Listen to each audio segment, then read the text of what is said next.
Okay, folks. Thursday evening, I think it is. Gonna do some painting here. And pick up where we left off. Let's put some of this stuff away because we've got some chaos here that's unacceptable. It's unacceptable because I can't think. Oh, everything's in the wrong place. There we go. We got some coffee. It's early. Almost 8:20. Just got back from the gym. Hopefully I don't have the shakes too bad. And we'll be able to do what I have planned tonight, which is to paint the artillery piece. So let's get all this stuff out of the way. Definitely gonna need that. Lots of excitement over this thing, I guess. People have had a veritable hard-on for how I'm going to paint it. And honestly, I kind of have an idea what I'm going to do, but I kind of wing just about everything I do. So I know that I am not going to be painting it like it is in that illustration. I don't think the illustration looks...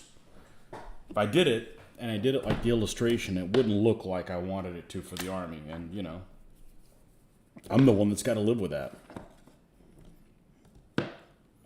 There's the example I always like to use where sometimes you have to take artistic licenses. If you're doing World War II vehicles, and if you're doing Commonwealth vehicles in Northwest Europe in 1944 in particular, and it might have been in other times might have been in the Italian theater as well.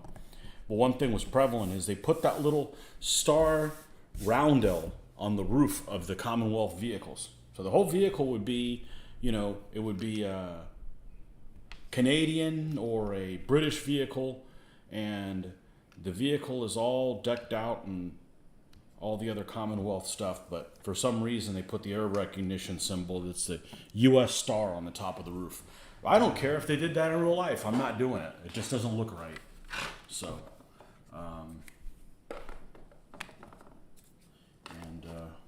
I'm the one that's got to like it.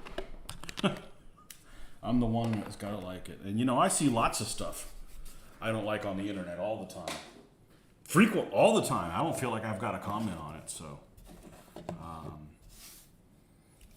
anyhow, I've got a pretty good idea of what I want to do. And if they didn't do this with the artillery piece, well, it's on them because they should have done it, because this would have looked more accurate. A lot of these things is you'll see these paint schemes and stuff that, everything was done like this. Well, that's the only example you have that survives. There could have been other ones that, could have been other likely outcomes. I wouldn't say so much like, Romans wore pink or something like that. Roman legionnaires wore pink, but, there are other acceptable things you can do, and as long as you're the one that's happy with it, should be all that matters. Anyhow, step one, of course, other than making sure this is not all crick-crocked, is, of course, painting this black. And seeing how this is all wood, like literally made of wood. I gotta take all my jewelry off. I'm not so sure that I'm going to use the polyurethane stuff on this guy. This is kind of unnecessary. I'm not going to do that. Okay, I'm going to start off by painting the base color on this. No, I'm going to start off by painting black. I'm going to start off by painting it black, and I think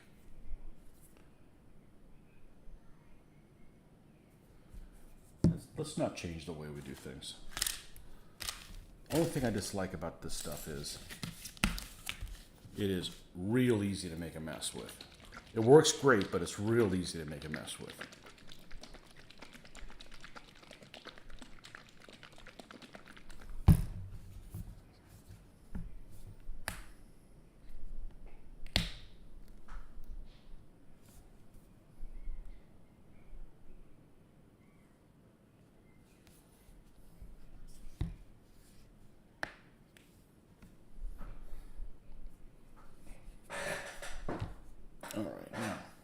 the glasses back on so I can find a brush.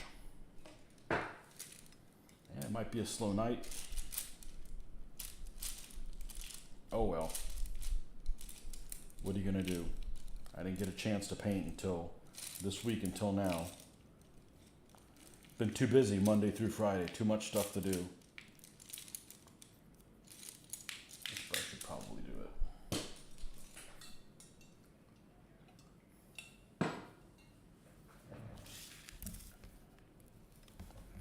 This, of course, is Vallejo Black Surface Primer.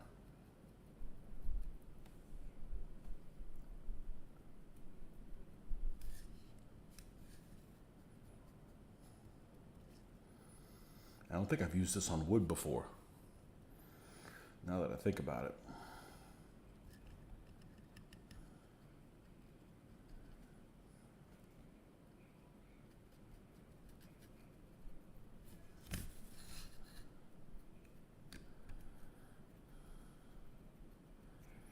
And this is probably going to take longer to paint than it did to build. I know it will.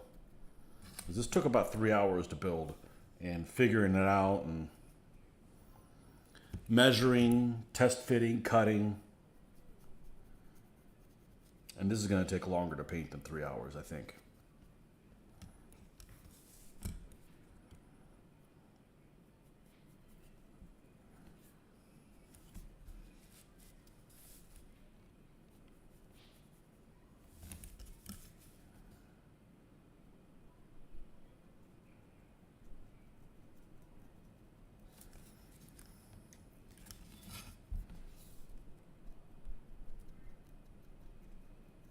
So I believe this is the only artillery piece for the Byzantines that would be of this kind.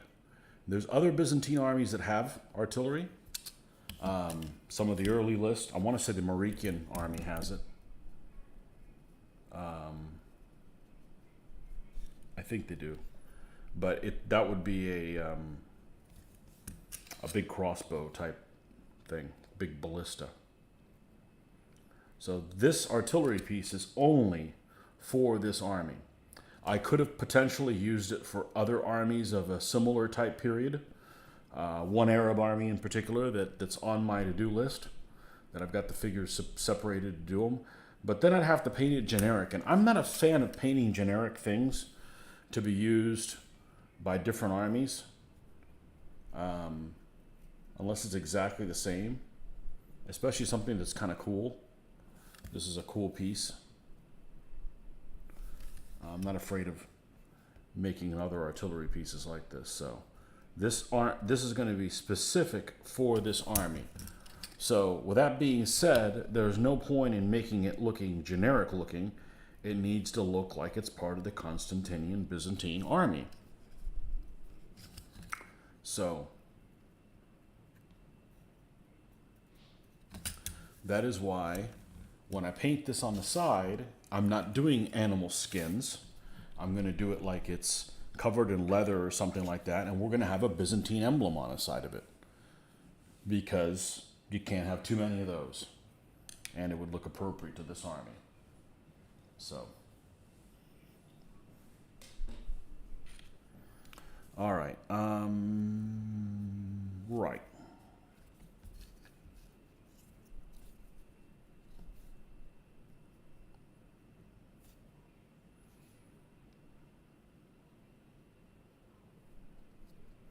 I like black because if you leave something unpainted, it's in the shadows. What? Tony makes generic troops? Yeah, I really don't. I make generic camps.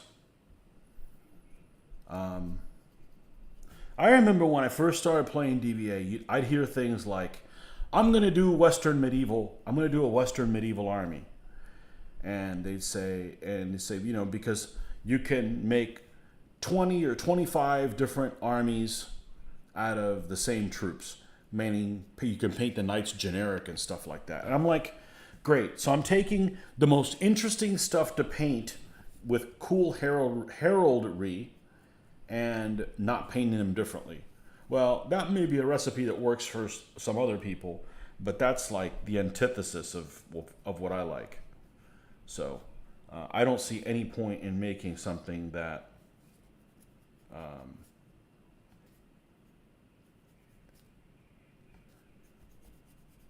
is not specific to this army, especially when it's something cool like this.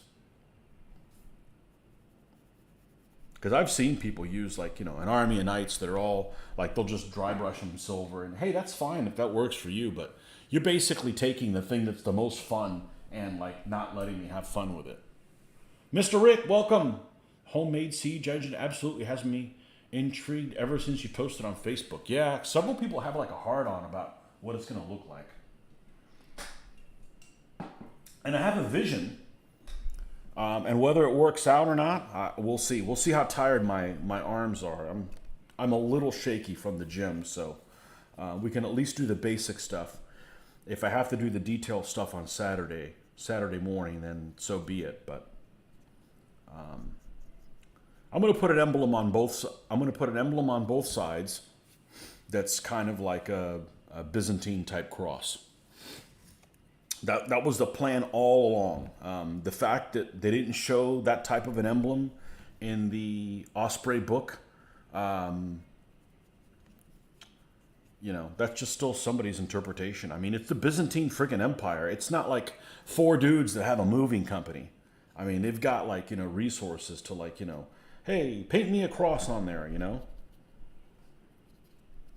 So I see no point in making this look like animal skins. I just think it looks wrong.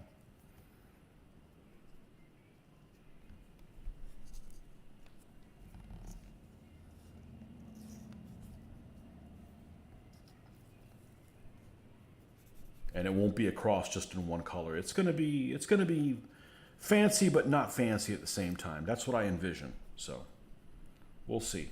I have done much more difficult things. And this isn't my first rodeo, so like I've said before, it will either look great or I'm smart enough to be able to figure it out how to fix it where I'm happy with it. So after building this thing, painting it should be a piece of cake. And this is the part I get messy. And I probably shouldn't even have to use this surface primer, but it just covers so well. It gets in all the nooks and crannies.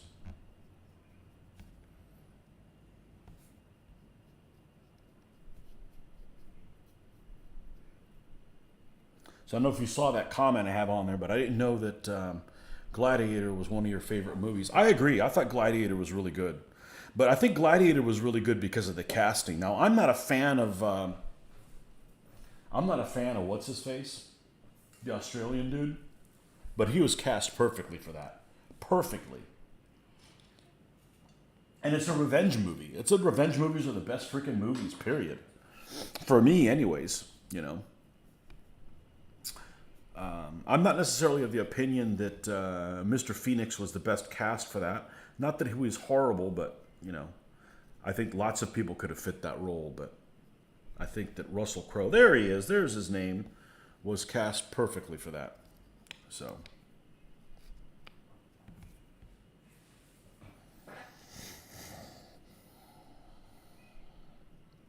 now this is where I got to be careful. I don't want to cover this too heavy in this material.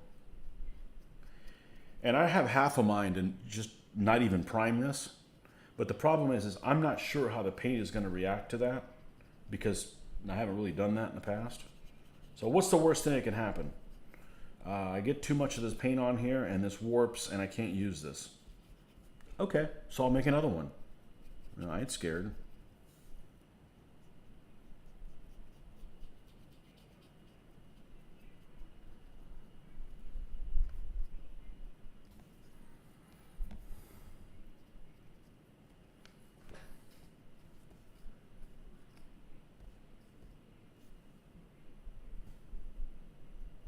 Yeah. There's me and my dirty finger. And unlike paint, this stuff doesn't wash as easy as acrylic paint. It's kind of a weird substance. It's got some polyurethane in it. But the fact that it's a weird substance also means that it covers really well. It's very slippery, and it gets everywhere you need it to go.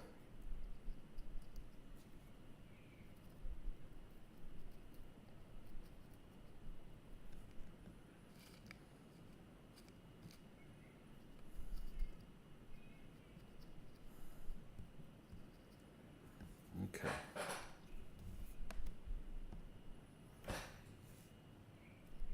All right, this thing's on the right away. Go over there.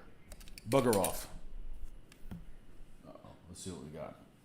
That's why I think it's so much. Revenge aspect gets played at its full potential. There's some tired narrative about an eye for an eye makes the whole world blind. Nope, you betrayed me, killed my family, now you're mine. Also, the soundtrack is gorgeous. You know what's a better soundtrack than that? Well, actually, I don't know what the soundtrack to Gladiator is. The soundtrack to Rome Total War. The soundtrack to Rome Total War, the video game, it's freaking phenomenal. The video game came out about the same time I got into DBA, and my first tournament that I ran, I'd run other games before. I'm not a noob to running games, but I was a noob to running tournaments, was a Roman-themed tournament. And the game had just come out, and it came with a CD of the music. So I ended up playing the music on a boombox the whole time we were playing the tournament. And I don't know if anybody else liked it. I got a kick out of it. The soundtrack is phenomenal.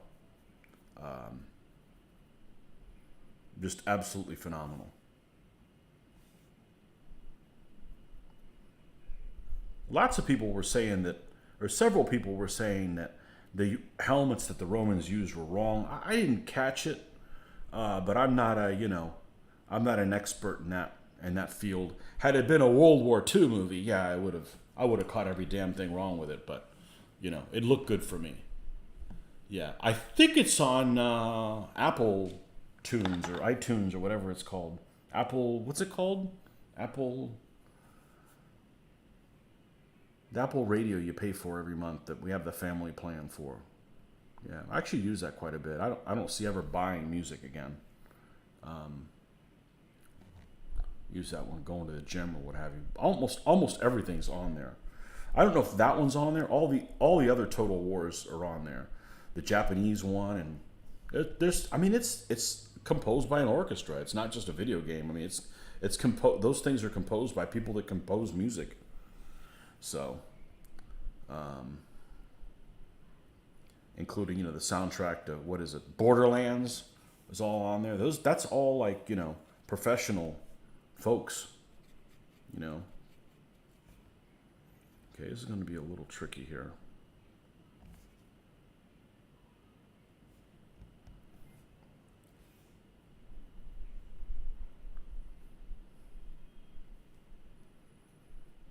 Now, I may have to rethink one part of this, and this is the string. I don't really want to paint the string. So I'm going to stop short of that, and we'll actually end up painting that brown because I don't want to have to repaint the string because the string is a brown color on purpose. And that was, I don't know if it was a pain in the ass. It was certainly very fiddly. I don't want to do it again. So we'll leave that natural wood color, and we can put this thing away. Put this thing away before you poke somebody's eye, before you paint somebody's eye. Nordic Maelstrom, there you are.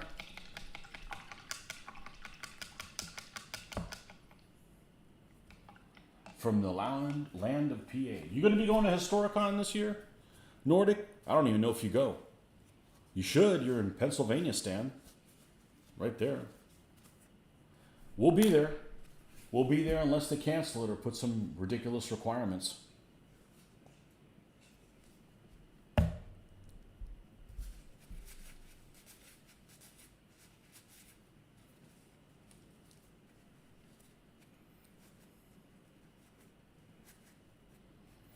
Might be monkeypox. Only one person in the building at one time. Monkeypox. Beware.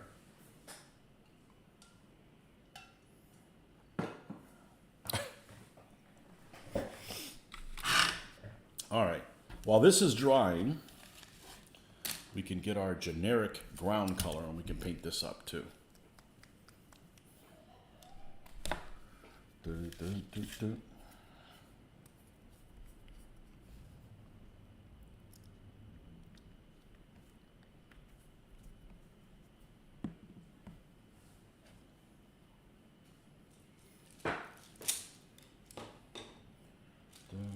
This brush should be fine. Because it's still, well, it's only a couple months away. Actually, the PEL should have been released yesterday. I don't know if it's on me. I don't know if it's on the Historicon site yet.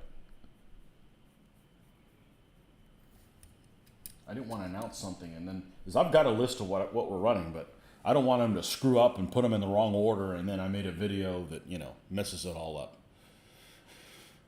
Just enjoying some miniature crafting and painting here. So I won't be going to Historicon for a number of reasons, but let's just chalk that up to me having no interest in miniature gaming the last few months. Testings are taking me for a roller coaster ride, and I'm not liking it. I want off this ride, damn it.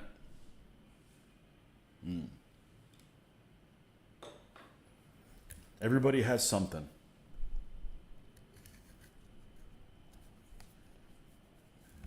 Everybody has something. Maybe not at different degrees, but, you know, different degrees of stuff, but there's always somebody that, you know, some people can't have milk or tree nuts or, you know.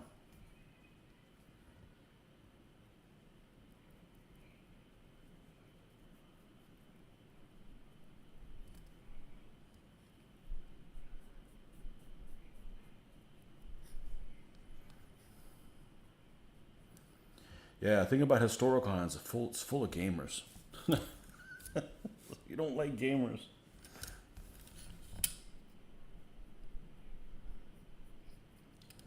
I don't like most gamers. They just, you know, a lot of them just don't have fun when they're playing games. You know, it's all about having fun. It doesn't matter if you win. I mean, you know, you don't want to play a game you don't have a chance of winning, but it's about having a good time. I've had a good time getting my ass beat. And I've had a rotten time winning.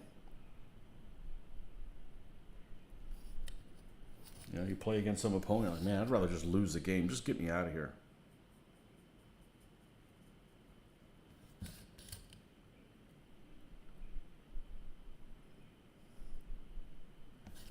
Get me out of here.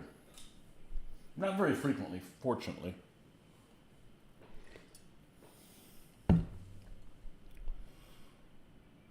Should tell you that Philadelphia is enforcing mask mandates or starting to again. I won't be surprised by the time Historicon happens. Mask dates will all over the state. Well, if they do, we won't go. You know, and it sucks for people not running games, but I won't game with a mask on. You know, I don't need to game that badly. I'm not going to have a protest and go, you know, well, you need, and not follow the rules, but nope. I didn't do it before, and I'm certainly not going to do it now. So, and I told Mitch, if they pull this shit on us one more time, I'm not going up there anymore. It's vacation time is too far. It's too difficult to take time off, and too much of a pain in the ass to do all that, and then, you know, put up with bullshit when you're, you know, when you're on vacation. I don't put up with bullshit when I'm on vacation. Otherwise, why even bother taking vacation? So, no. Won't go to cons and just, well, I won't go to that con. I'll just go to, you know, we'll just do our thing on the internet. Honestly, it's more useful. More people see it than the handful of people to go to Historicon. And, you know, it costs, shit, I don't know, over $500 plus vacation time to go. And it's still cheap. I mean, it's still a cheap hobby, you know, because I'm not one of those crazy people who buys every single thing they see. I pretty much am. It's nice to not have to buy everything you see. You know, I'm past that phase in my life. And now that I can, I don't. When I had no money, I wanted to buy everything under the sun, you know. So, But yeah, I'm not going to be announcing. I'm not making a video of what games I'm announcing. I'm not putting more effort in it and then have the rug pulled out from under me. So, yeah. It wouldn't surprise me if they do that. You know.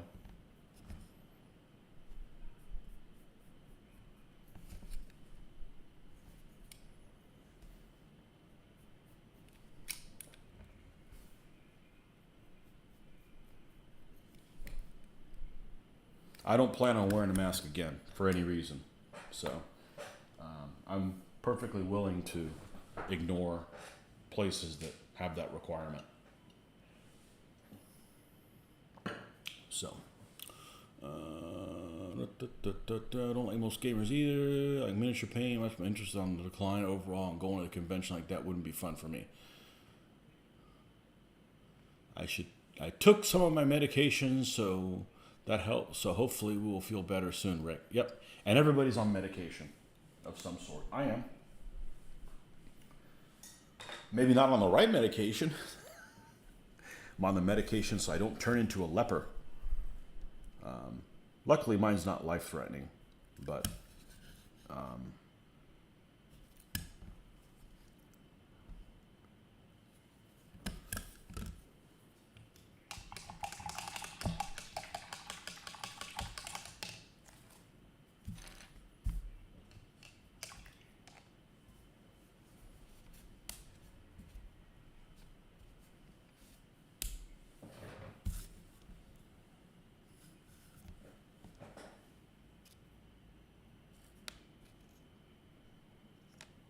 okay, and for those people that were wondering, hey, why don't you put some green stuff or something to make it look like skins? It has a texture.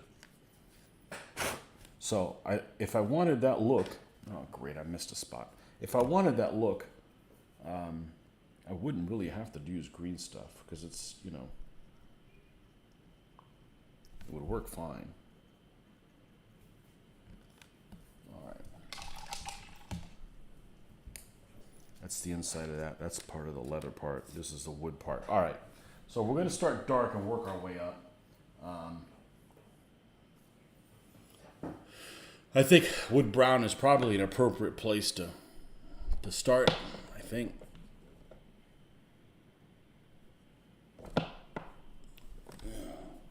Hey, if I don't go to the convention, it means I don't have to do a bunch of work ahead of time and leave it done, and then the numb nuts decided to screw it up and I have to fix everything again. So, got to look at the bright side.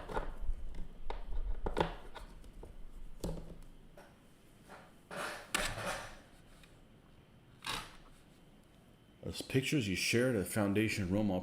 So I saw that somebody else I'm friends with on Facebook posted that, but it was like in a private group, and I couldn't just share because I don't like to take the credit from somebody else, you know. But it was like there's no way to do it, so I'm like, well, F it. I'm just going to save it and put them on there. I knew you would like that because you've just been playing that game a lot recently, and I thought that was pretty cool. That was I don't know how I feel about. This is a potential color. Monster Brown. I've got a... I thought I had a wood color here. Maybe it's Flat Earth I was thinking of. You were talking about playing that game, so I'm like, I think you'd appreciate this. You know? That's a lot of work. That's a lot of work to paint stuff, and I'm not a huge fan of painting plastic things. I just don't feel like they grab the paint sticks to them very well. English uniform. Okay, and then we're going to look at...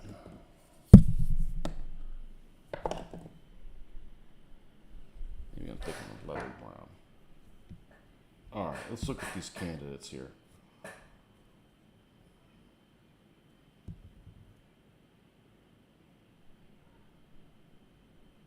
I think we're probably going to do Flat Earth as the base.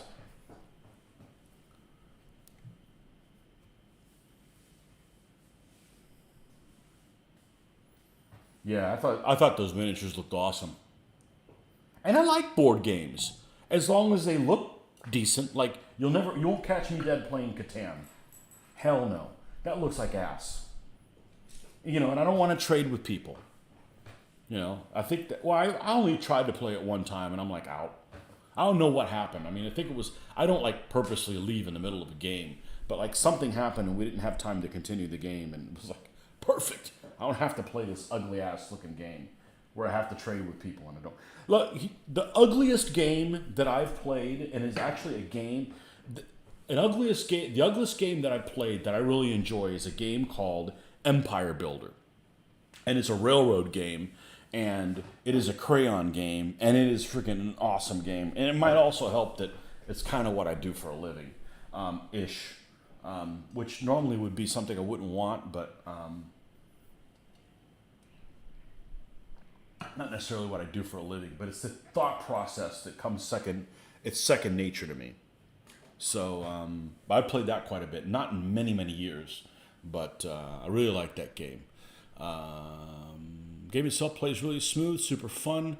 The game doesn't need miniatures at all. It's about buying lots of buildings on lots you own, but who wants to play with flat tiles? So there's a game that kind of reminds me of that, and it's a game that I really like. And it's a bidding game, which is actually not a mechanism that I care for, because I don't think bidding games are very noob friendly. So you get a new player and they don't have the concept of bidding and how much, you know, when you should buy it, how much you should pay for it, at what point you should build it. You know, the time of the timeline of when to do that stuff. I don't think those games are very user friendly. And that game's called Vegas Showdown. It's an old Avalon Hill game. Well, old because it's actually one of the newer Avalon Hill games. Even though Avalon Hill went out of business or got bought out by Hasbro, what have you. But that's a great freaking game. And you're trying to build a casino, and you're bidding on parts of the casino and scoring on it. And it's a flat game, but it's a good looking game, and it's one of those games you enjoy playing. At least I enjoy playing it. Even if I don't win, the process of what I'm doing is entertaining. So I think that is a big plus in games like that. Whereas, you know, like Mitch and company really like playing that Star Trek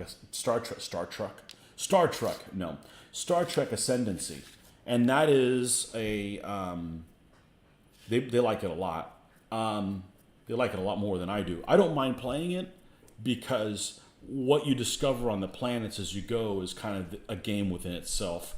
And I enjoy that part. What I don't like about the game is that you go from you're just exploring things to you have this Armageddon thing where somebody's already won and you're in this kingmaker phase.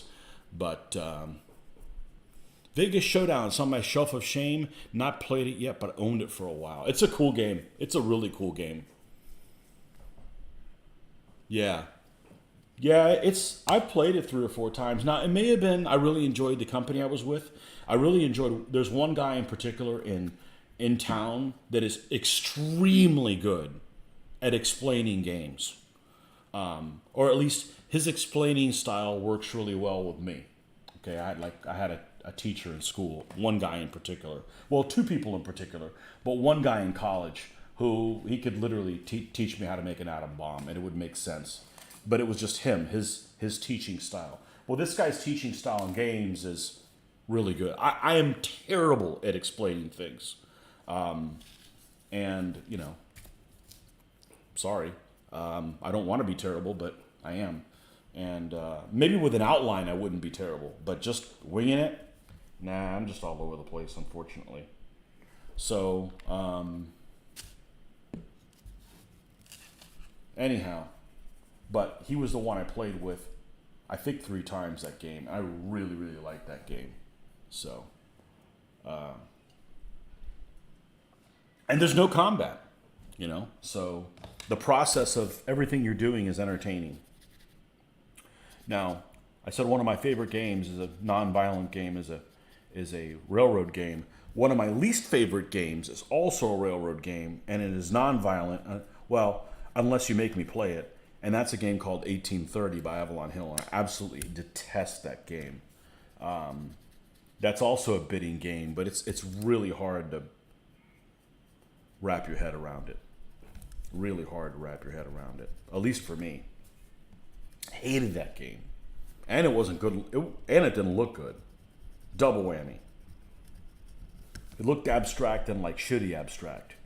But anyhow, I'm sure the game has lots of fans, but I'm not one of them. I can't, just like Maelstrom said, you can't be in everything. I can't like everything, you know? That'll be my Maelstrom saying. I can't like everything. So.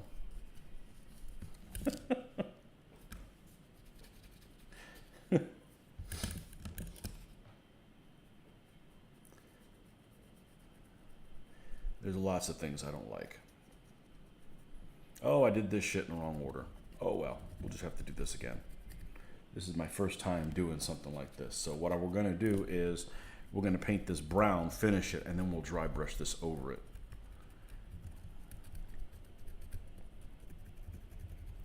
But since we have to do that anyways, I'm going to go ahead and just bring this up all the way. Let's just bring this up all the way to the final color.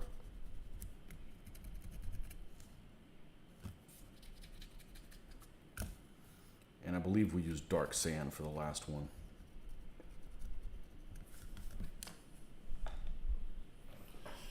She's around here somewhere. Don't ever change. You're entertaining. I won't. I won't. You know, the main thing about changing is, are you happy with who you are? I am. You know, I'm not perfect. Nobody is.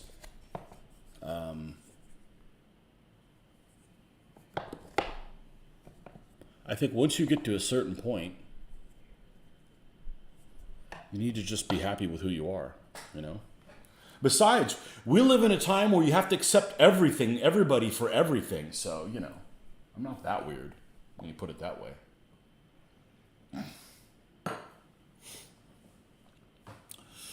You just bought a claw vending machine for my game room. You are a nut, man. You're a nut. You need to sell tickets to that place.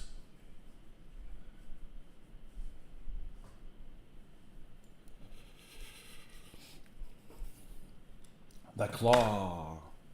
Whoa. I remember when that movie came out in 1995. I thought it was the best thing ever. The first one.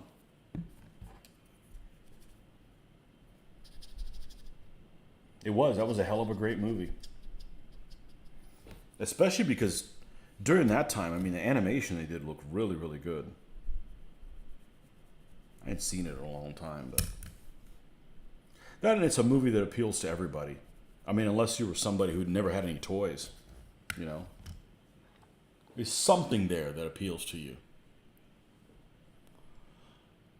Ah, Mr. Greg. You've been allowed to watch for a little while. Make sure you have breakfast going.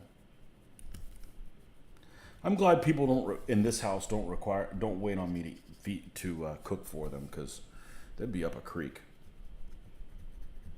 I'm about as good a cook as Rick. Except Rick probably enjoys it more. I do like to eat though, so I'm not one of those people that's like, steak, potato. You know,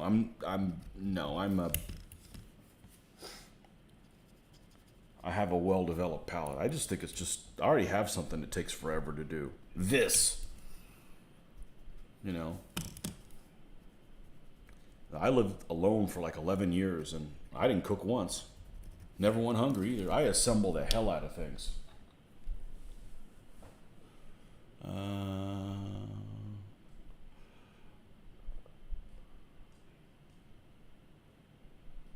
Depends upon the prizes.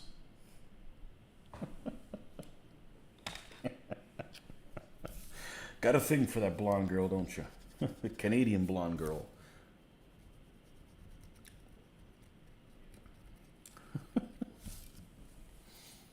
Oh, man. Simping for Catherine. God, I'm talking like you frickin' millennials.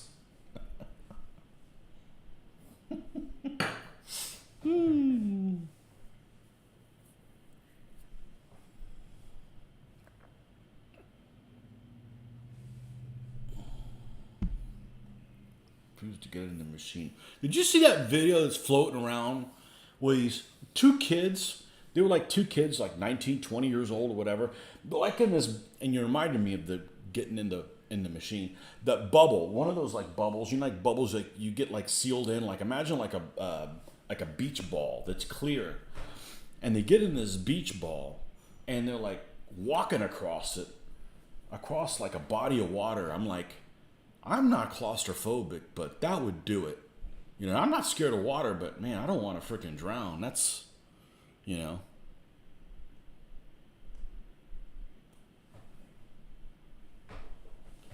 Blondes and Japanese women for me. Make sure the blondes are driving. Oh.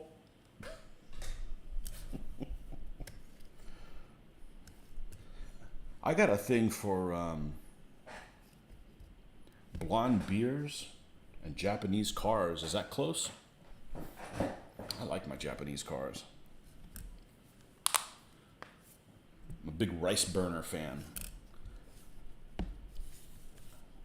That's what I wanted to get for my fake sticker on my car. They make these fake license plates, and they have one that has a rising sun on it, and you can get it on Amazon, but it has no customize button. The thing's freaking broken. Like you can have all kinds. This particular vendor has all that. You can customize and put whatever you want on there. And I wanted to put rice burner on the front. Put that on my, because in Florida you don't have to have a, you know, we're the land of freedom for now. You don't have to have a license plate on the front and the back of your vehicle. So that's what I wanted to put on my WRX. But no customize button. And some people have done it. I may just decide to order it anyways and see what happens. I may only do that for car meets because be some millennial that's never been beaten in his life. He'll be offended by it or something like that. That's just what we always called them. They make great vehicles, man. They got the quality control down. The best I can offer you is Jane Lynch. No dice. Dr. Thunder. What is that like? Jane Lynch was freaking awesome in that. That was one of those movies that I thought was going to suck, and it was awesome, was Wreck-It Ralph. The first one, I heard the second one was terrible. Never saw it. The first one is freaking awesome. That was a great movie. I like when you expect something to just be garbage, and it's like, this is really pretty good. And this happened a couple times. It doesn't happen often enough, but...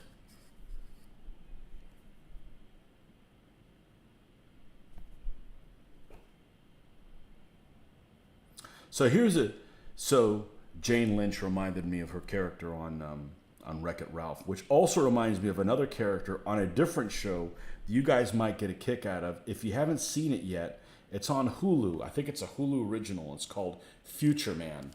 And I never finished watching the first season, but it was freaking hilarious. And there's a character like her character on that. It's just, that is a funny freaking series. If you guys haven't seen that, Future Man on Hulu. I need to remember that and finish watching it.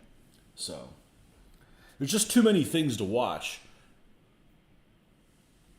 And they just dropped the new season of Love, Death, Robots on Netflix.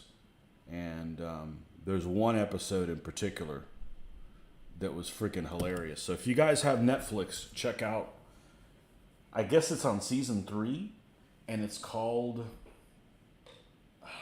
what's that episode called?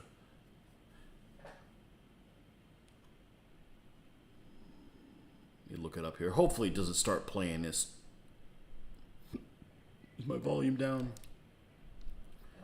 Get into freaking trouble with...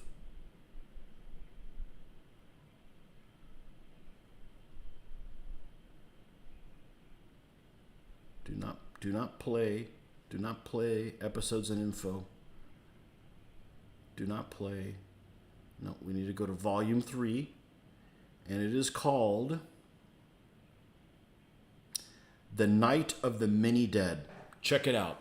Night of the Mini Dead, Season 3 on Love, Death, Robots. I haven't even told Mitch about it yet. He's going to love that. I'm going to play it for him. It's only like 7 minutes long. That's a great thing about that series is it's really, really, really short. So, you're watching The Walking Dead, trying to get through the end of this time. I stopped watching when Negan appeared and executed Glenn Abraham. That's about when I stopped watching it. The show ended for me then. Yeah, it all went downhill after the governor died, man. I like that guy. I've got whiskey. I wouldn't do well on that because I like whiskey, but I also like ice. So unless you got an ice maker, I'm not having whiskey. Also puts a damper on beer, too. I'm not having warm beer. Actually, I can't think of anything warm I'd want to drink. I got soup.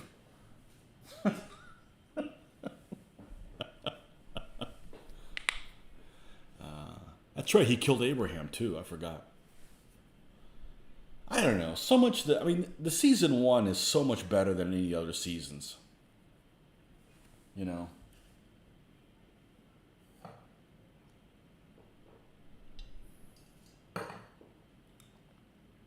Why is it have I seen so many episodes of Walking Dead and I've never seen anybody use a machete? And that's like that's your weapon, you know? I like what weapon do you take? A machete. You know? It cuts through stuff quick. Nobody's used a machete. Maybe since I stopped watching it, but nobody used one. That's like a go-to thing right there.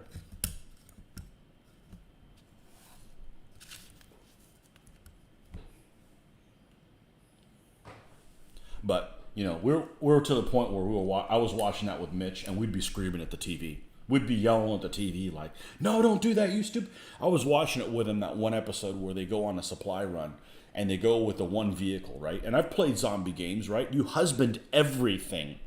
And they leave in one vehicle that's running and go get a truck that's full of supplies, and they leave the other vehicle there. I said, no, there's 2 of you guys. You go and you bring the other vehicle back. And no, they left the other one. And then they went and made a pit stop somewhere and left the keys in the ignition, and the Jesus guy ended up taking their freaking vehicle. I'm like, this is the 2 most experienced guys that have survived over like 5 or 6 years, and that happens to them? I'm like, you guys are a bunch of morons, you know? You guys deserve to have all kinds of stuff happen to you. You guys are stupid. No, we were screaming at the TV, you know. Rick starts using a machete-like weapon later on. Finally! Season 2 is good as well. I just got tired of the damn farmhouse. Why didn't I play in the literal landing game the other night? Okay, so here's why. We had too many people that showed up. So somebody suggested on one of my feeds, hey, you guys need to do literal landing. And I'm like, we do it all the time at conventions. And he's like, well, you haven't filmed one. And I'm like, I guess we haven't filmed one. All right, let's do that. And then like 5 people were going to show up. I'm like, okay, so the alternative to 5 people is we're up till like 1 in the morning. And I didn't want to be up till 1 in the morning. So we either played 3 games or 6. And I was going to sit out and let Mitch play. And Mitch is like, I'll sit out too. That's why we didn't play. So I think what I'm going to do from now on is I want to be done filming at 10. So whoever shows up or doesn't show up, I don't want to film past 10. And if it means I don't get to play, you know, you can catch me on another night, just Mitch and myself. I can't stay up till midnight filming. Not on a work night. I'll be absolutely worthless the rest of the week and be in a bad mood. And the video will be too long to update, you know. This way, I actually left like at 9, I think like 9:30. I was already home editing the video, uploaded it that night, showered, and it was up the next morning. So that's the way forward for me. I none of these midnight games in the middle of the week. It's just stupid. So, machete's like iconic weapon. I think of Walking Dead, but you're right. I've seen an episode when one's used either. Shane used one for a couple episodes in season 2. I hated Shane, but I don't really like that actor. So, you ever think of doing a large DBA game with several players on each side? We have. We've done bigger ones. The problem is that that's kind of Marty's department. So if he comes and supplies all the stuff, yeah, we'll do that. Those are fun. I'm not going to use Monster Brown because it's a little pinkish. It could go the way of the pink. And we're not going to do that. So let's just use leather brown, which is the color I was... Oh, no, wait. It was the earth color, wasn't it? Flat earth. Yeah, they're damn near the same color. Flat earth. Flat earth it is. And we're going to have to get the palette out because we're going to do some mixification.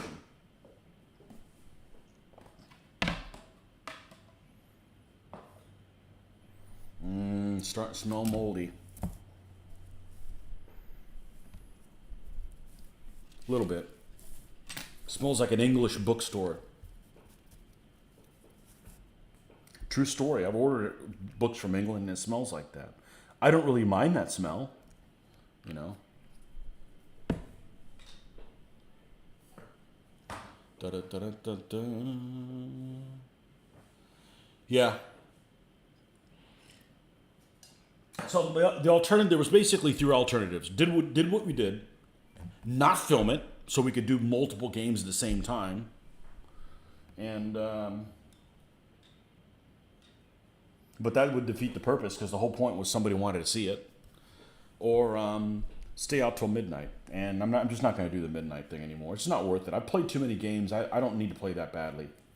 So it was fine. And then, of course, somebody had a problem with the sound that was loud. Well, it was. It was hot as shit. It was 95 freaking degrees. We got to have the air conditioning. I didn't sign up to be tortured. And my job, I'm hot all the freaking time outside in that heat anyways. So, you know, I don't like summertime. Because at summertime, it's like, all right, let me see how nasty I can get before I come over to Mitch's and then shower when I get home. Because there's no point in, even with the AC going, it's still hot as shit there. So, and the fans are going and everything. It's just, you know, we're basically playing in a big shed where you would like store like lawnmowers and stuff. You know, it's a little bit more civilized looking than that, but that's what it is. It's just a little house outside his house with a couple of window units, which, you know, there's zero insulation in the place. So, I didn't like Shane, Lori, or Andrea. Who's Andrea? Oh, yeah, her. I cheered when they all exited the show. 3 of the most hated characters. You know who I really liked, though? What was her name? Sherry. There was a girl named Sherry that was on, like, season 5. Yeah, she was cute. We don't know what happened to her. I liked Sherry. I think that's what her name was. She was one of Negan's bitches or something like that. But I didn't care for the character. I just said she was cute. So, anyhow.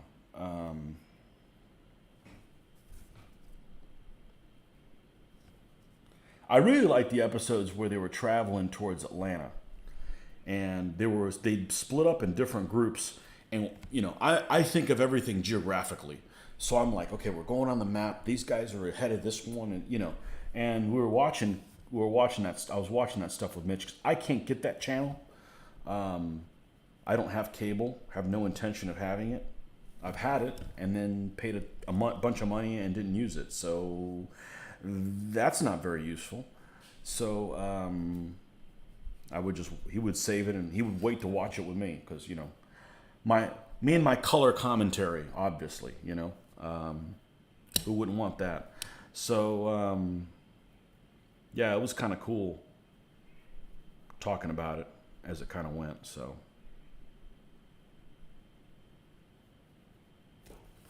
I don't think we were filming at that time, so we'd end up watching an episode and then we'd go and play DBA. A tired Tony is a cranky Tony. What's worse is a Tony with sugar.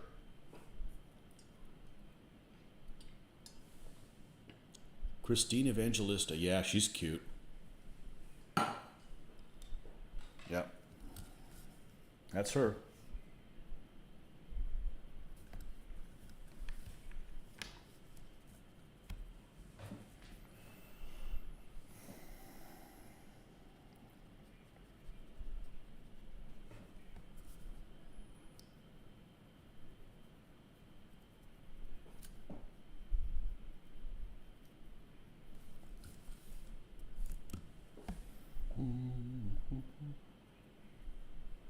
Oh, I guess we're using the shitty black for the black. Okay.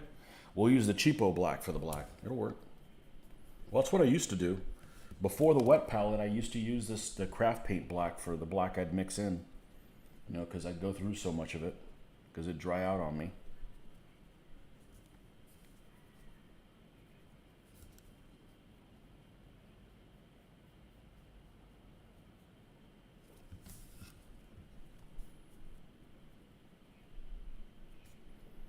This little metal tool works so well because it just avoids, you know, I don't want to get paint on myself because, you know, not that I'm a neat freak. Well, I kind of am. But, you know, I don't want to get paint on something and then grab a miniature and then I transfer paint onto something else and have to repaint that, you know, so forth. So.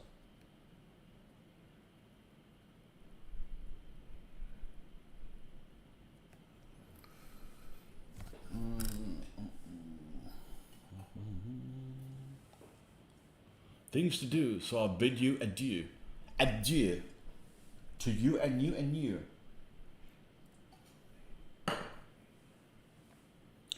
Three folks on here, but I'm cranked. I'm drinking coffee. I know I'll have trouble falling asleep tonight, but I want to get this done, man. I don't want to spend a whole week not getting any painting done. I'm not going to finish the army not painting it. It's not a secret for success.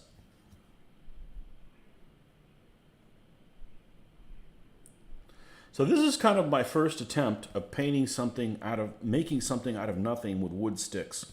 Well, my Roman camp is kind of that way as well, but this is based on a drawing, or inspired by a drawing. Let's put it that way.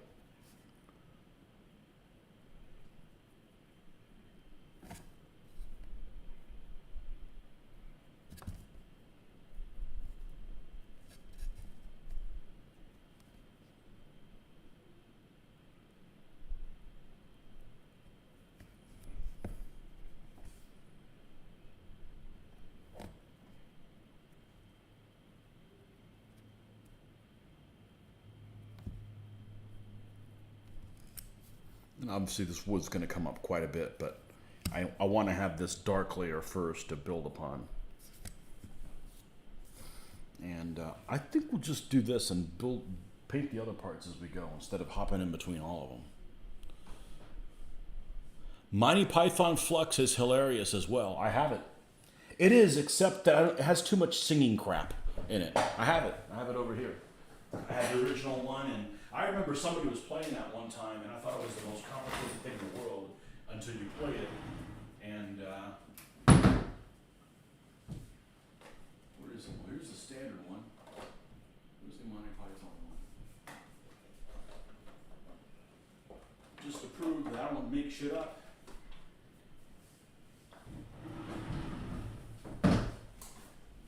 It is. Oh, where's the camera? No, it's this way. Yeah. Yeah, I think they're cool games. I think they really are cool games.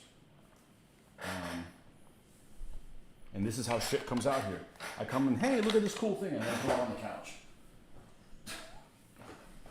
The couch that only gets used to hold things that crawl out here, or when it's like, hey, you mind sleeping on the couch? I got a girlfriend coming over or something like that. Stop, don't go there.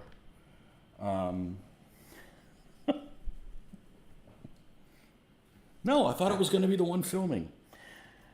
Anyhow, it doesn't get used that often, but it's actually a sleeper couch. So when you take the pillows off, you know, you don't even have to open it out. It's actually pretty comfortable. It's comfortable than most hotel beds. So.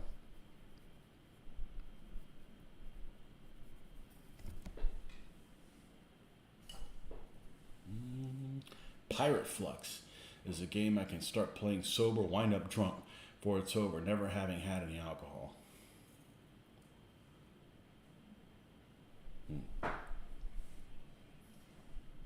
And I got Cards Against Humanity too, which is a lot of fun playing with people that are afraid to say things. You know, I'm not afraid to say things. I like reading the cards out, honestly. That's the best part, because you're limited what you can do with what cards you have. So You may not be able to win a game just because you don't have really offensive cards. You know, it's out of your hand, but if you could read them, you can still have fun reading them. I love reading the cards. And I don't pre-read them either. So, because sometimes it'll be some crazy stuff. It almost always is some crazy. It's the whole point. So, how did you know I was going to comment on that girlfriend couch thing? Damn, people are getting wise to my rapid fire wit. No, just some people are made from the same mold.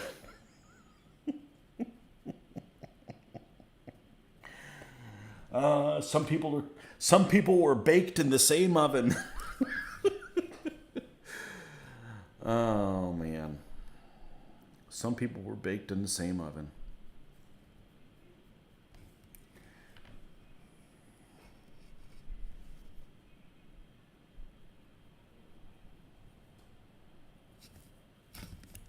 So it actually does come in handy for that.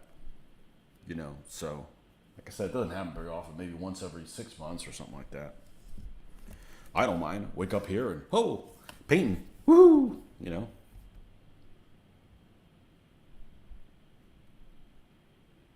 I don't know how people that don't have a room to themselves.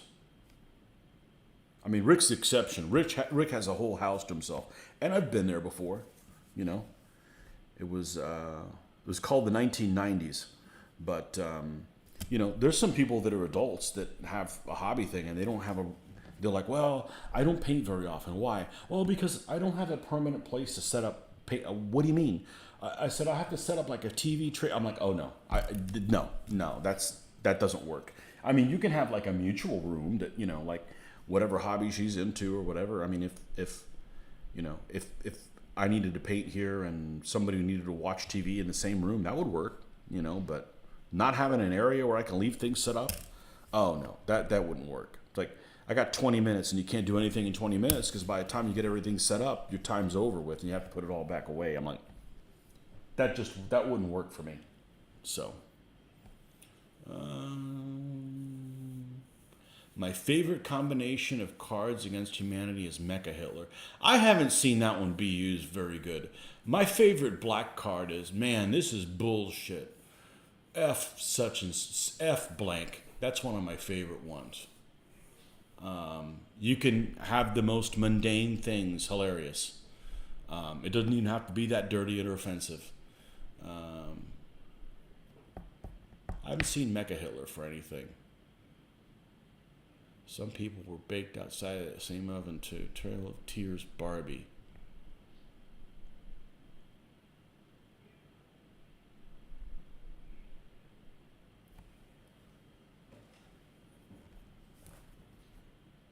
Yeah, it's a fun game, but if you play with the wrong people, if it's not fun. If the right cards don't come out, or if pretty lame cards come out, it's not. But mainly not with the right people, because some people just don't get it.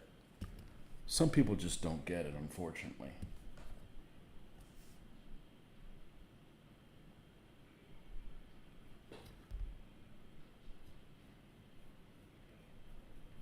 And some things, honestly, are a little too lewd. I like humor that it involves, how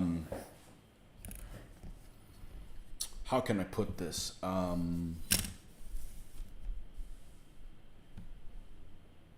Ethnic stereotypes. That's the stuff I like the most. That's what I grew up with. We just made fun of wherever we were from, and it was, and it was funny. That, the stuff that you can't do now. I was watching something that came up on my suggestions, and it's all these comedians, these stand-up comedians, and all they do is like the super raunchy stuff, because it's like they're not allowed to make fun of anything else anymore. And it's like, man, enough of that. Stuff is just too, and it's not like it offends me, but it's just like, it's just too much of the same crap, Oh, I'm old school, what can I say? But those games are fun when people that aren't old school try to play and keep up with you, and they just get offended by everything. And just getting them to say things that they're not normally able to, There's always that one combination of cards that makes the whole table erupt and pull out their phones, take pictures. Yep. You can do that now, but you will get canceled by SJW. Well, screw those guys. They're no fun at parties.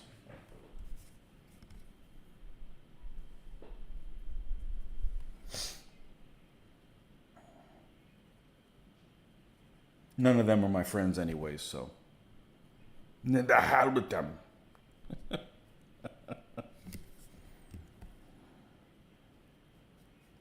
People can't laugh at themselves anymore.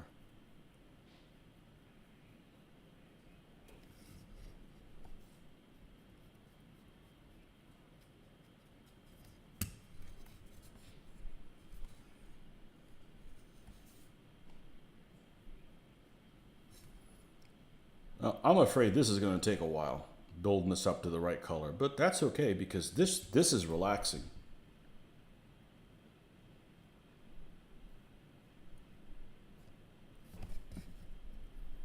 Because this is going to be a lighter color than most gun carriages. Because it's, this is like cut wood. It's not like it's got bark on it. The thing is that this is dirty as shit from being out in the environment. I mean, unless this was they just put it together that evening from IKEA,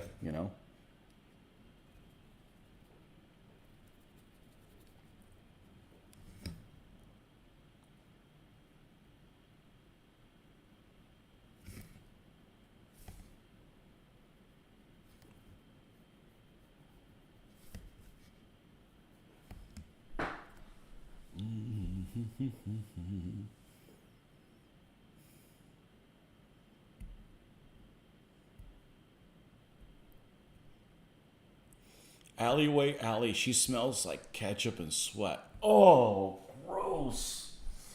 Oh, why couldn't it be sardines and vinegar? No, vinegar is just as bad. Oh, ketchup. Oh, man. Ooh.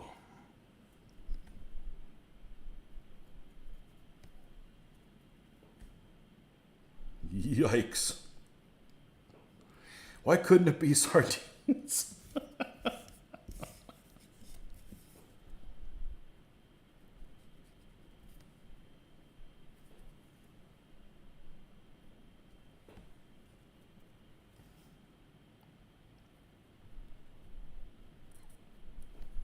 How country is Omaha anyways? Because I have a visualization. It's extremely country.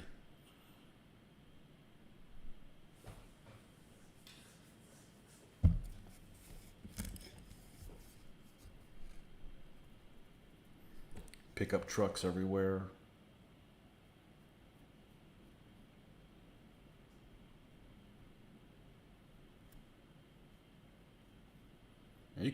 I could do a whole episode on like pet peeves, and we could do some really offensive, not really offensive stuff, but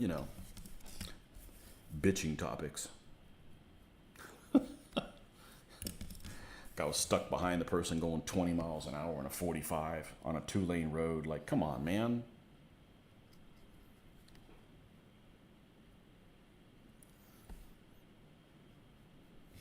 Have some consideration. Yeah, ketchup. Oh, absolutely. I can't think of anything worse.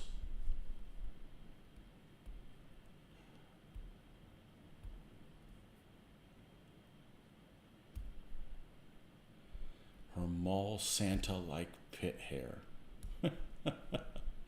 Omaha's pretty urban, but the surrounding communities like where I am in Bellevue are super rural. Yeah, you definitely get a lot of pickups and Jeeps around here. Yeah, so there's a thing that bugs the hell out of me, and I'm sure it's prevalent. I don't think it was around when I was a kid. And when I mean a kid, let's say the 90s, okay? All these people all the time do this thing that I happen to coin. There may be a name for it. I don't know if there is. I call it the Redneck Salute. And the Redneck Salute is it's some old, not even an old guy. It's always some white dude. And they're just so lazy ass and just have their hand just dangling out of their freaking truck. I don't put any part of my body outside of a vehicle where it could, freak accident and get crushed by somebody. And it's always some guy in a pickup truck, some dirty ass pickup truck. And if any of you guys do that, well, tough. You shouldn't do that. I'll shame you as well. Why did this come up all of a sudden? I don't want to see the news. Thank you. I call it the Redneck Salute because I always think it's like, is your hand that dirty and smells so bad that you have to hold it outside your vehicle? I don't know. Probably a lot of that. Jeeps, I don't put Jeeps and pickup trucks even close to in the same category. I just don't. I can't see myself ever driving a pickup truck. I mean, if somebody gave it to me, when I was a kid, you drive whatever the hell they give you, but I'm just not a pickup truck person. A long time ago in the 80s, pickup trucks used to be significantly cheaper than the equivalent pickup truck to a vehicle, to a 4-door, 2-door vehicle, an enclosed vehicle was a lot cheaper. Now they're just like, I don't know, they're double, but they're significantly more. And I don't need to haul stuff I don't need to haul stuff around. So,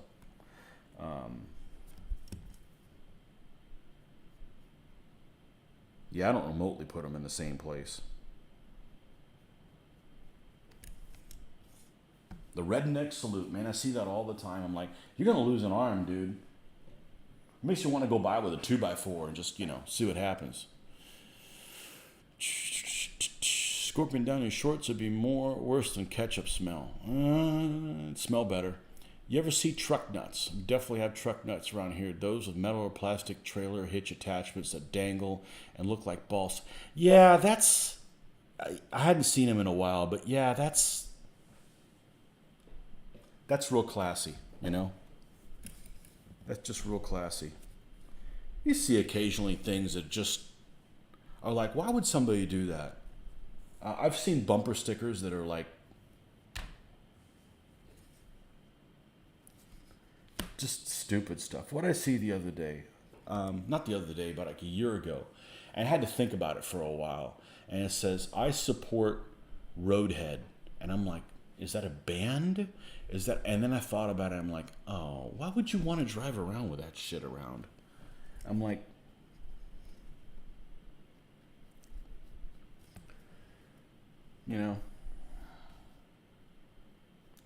some people just don't care what kind of a message they send.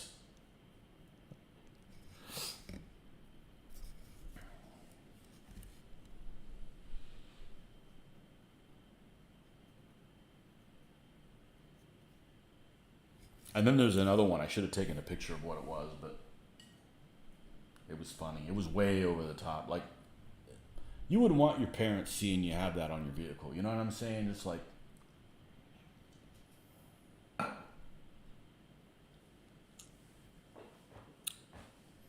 yeah, truck nuts. It's not very classy, and I wouldn't want a pair of nuts anywhere near me that dangle that low. If you know what I'm saying, it's just kind of like too much gravity. I don't want to have anything to do with that much gravity on a pair of nuts. Wow.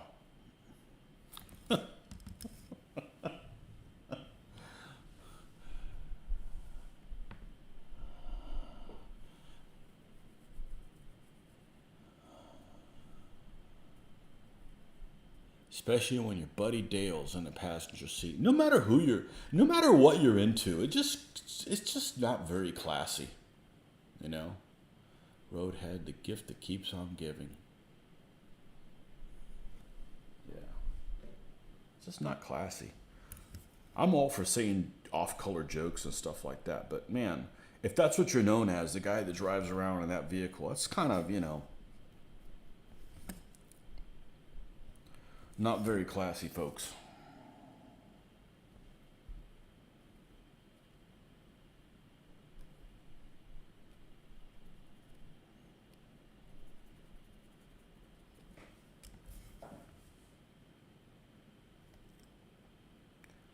This reminds me of this. There was one of these conventions that we went to in Orlando, and it was right across the street was I like to call it an Irish bar, but it wasn't really an Irish bar because it was non-denominational. It was all the British Isles.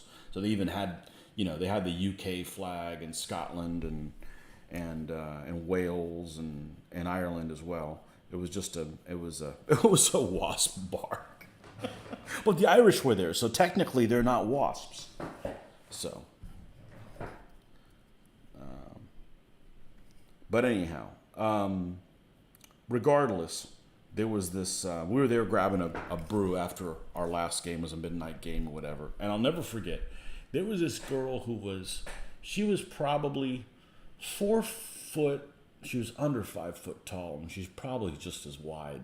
And she had a sleeveless shirt on, and she had a tattoo on her that had the Welsh flag on it, which is a really cool flag. And we're good so far. I mean, I'm not into tattoos, but I mean, if you want to get them, that's cool. I mean, it's a beautiful flag, and kiss my Welsh arse right on it. So it's like, okay, well, we know what you're all about. Start a fight, huh?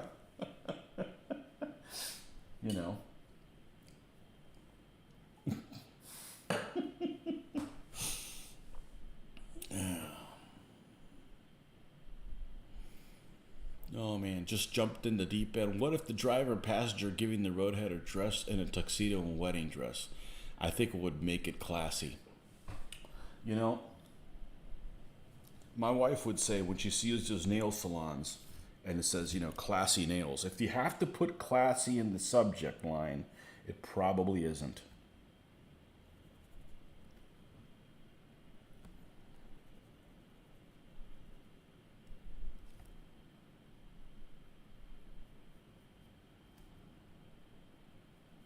Oh yeah, this is fun as shit. Doing this part right here, making things look like they're made of wood when they're not.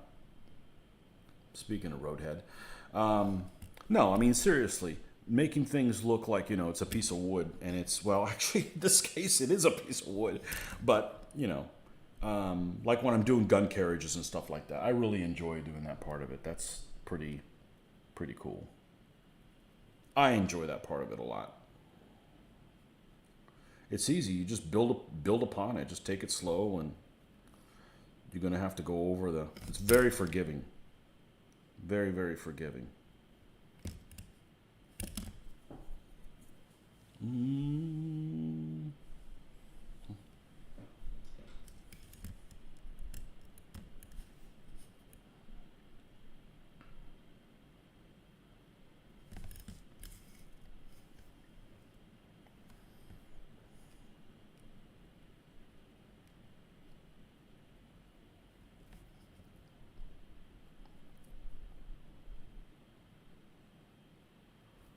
Okay, these are the ends of the wood, so they should be lighter in color. Unless it's really dirty.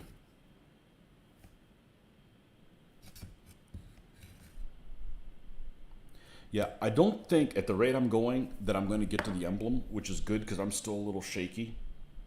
Because, you either exert yourself or you don't.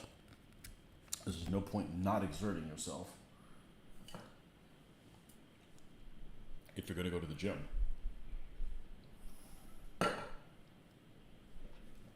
Been pretty consistent about that the last month or so.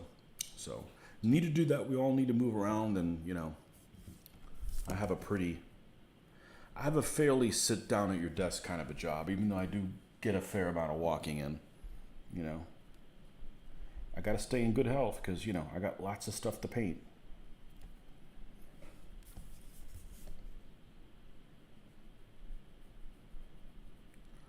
Lots of things to paint.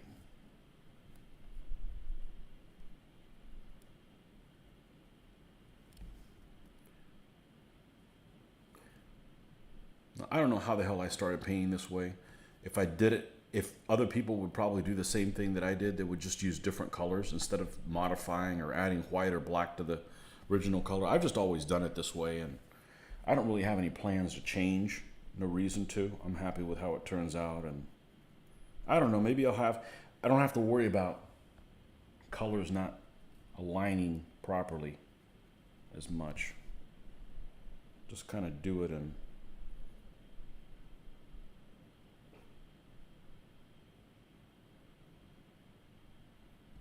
it's worked out fine for me. And I'm also not out trying to convert people. If you're happy with how you're doing things, man, just continue doing them that way. I don't get a thrill out of converting, making you drink my Kool-Aid, We're just hanging out. You do whatever the hell you want.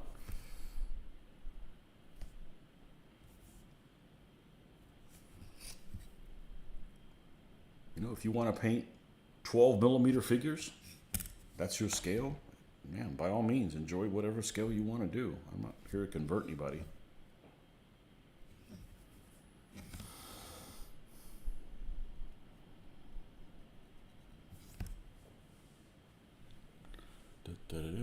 Greetings from Ontario. Uh-oh, on your way home. Good. Looks like you're, was that all one trip when I talked to you earlier? That was like a couple weeks ago.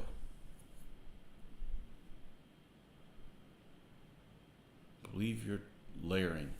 Yeah, we always called it blending. But the blending happens here. I don't blend on the actual thing. Yeah, it's layering.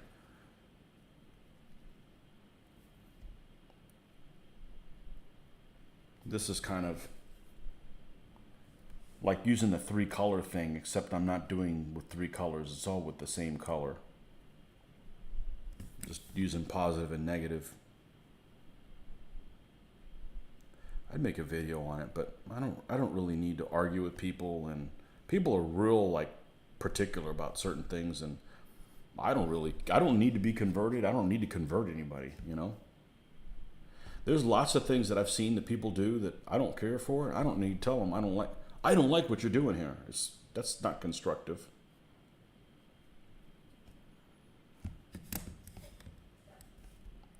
That's not constructive. I don't get a thrill out of causing trouble.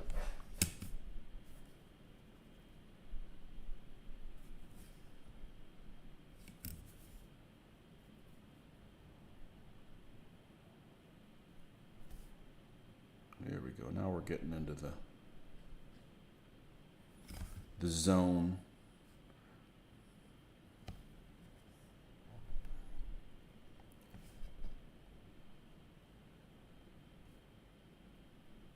Yeah, I think it was a couple of weeks ago you said, John Peter, that a lot of things had changed in the country. I really didn't see that much of a change, and well, I guess it depends what part of the country.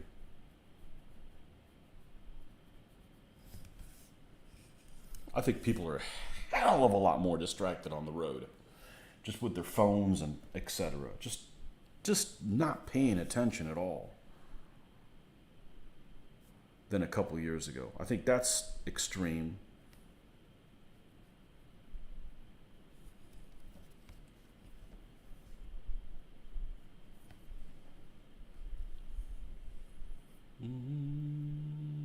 One trip plus there and back.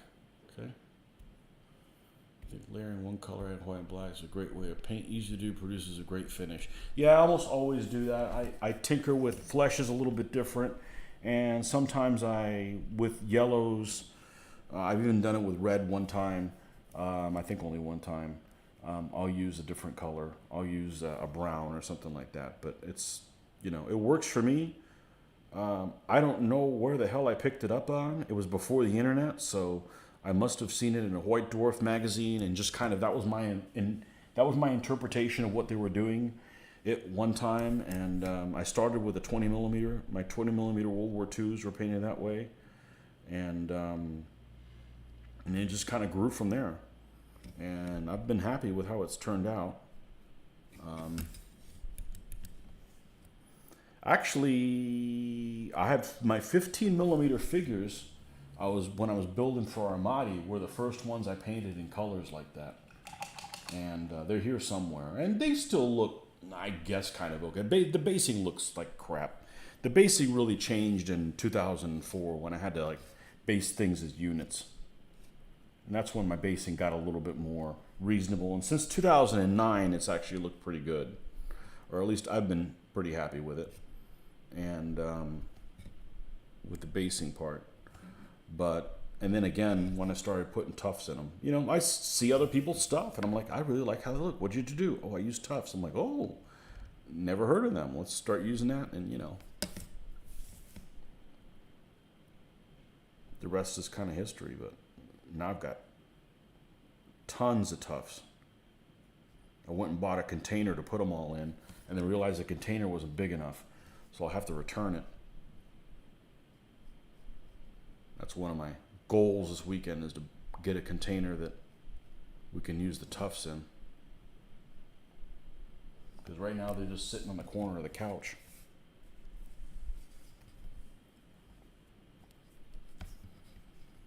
Yeah, we're not gonna delve into the emblem today. I need to be a little less shaky. No, I'm not that shaky, but I need to be in. We'll save that for Saturday morning. But anyhow, have a cool little emblem on both sides. And actually, this little thing didn't show the front of it, where there's probably like some leather protecting as well. I'm gonna leave it open because it's unfortunate that it is a hand pulled one, because I don't really have a crew for them, so they're just on break. And you know, they're hanging out with the camp followers that I also don't represent. The taxation without representation.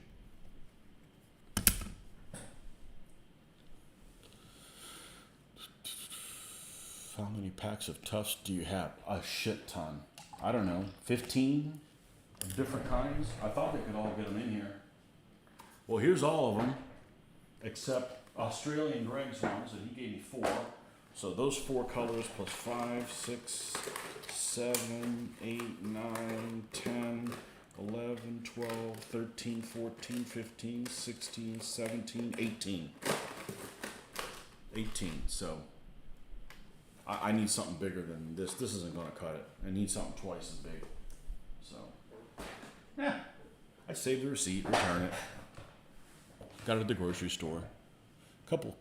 You have a couple of colored flower ones I ordered from eBay seller that I love using for my burros and badges. Burros and badges! I have several packs of Army Painter tufts. Yeah, Army Painters and the Gamer's Grass stuff is good too. All right.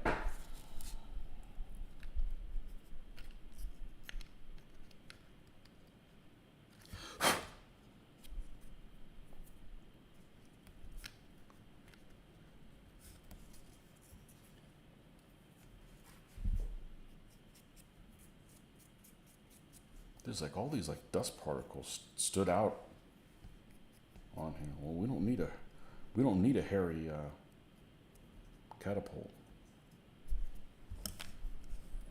Okay, I think it's time to do this now.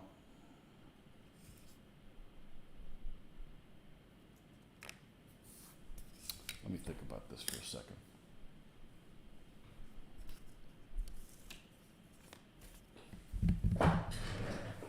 Let me get one of my tools that I don't use very often. Ah, perfect. Oh, and it's still holding the castle up. Oh, and here's some of those Armani figures now. Yeah, we'll show those another day. They're not worth looking at. They look all right.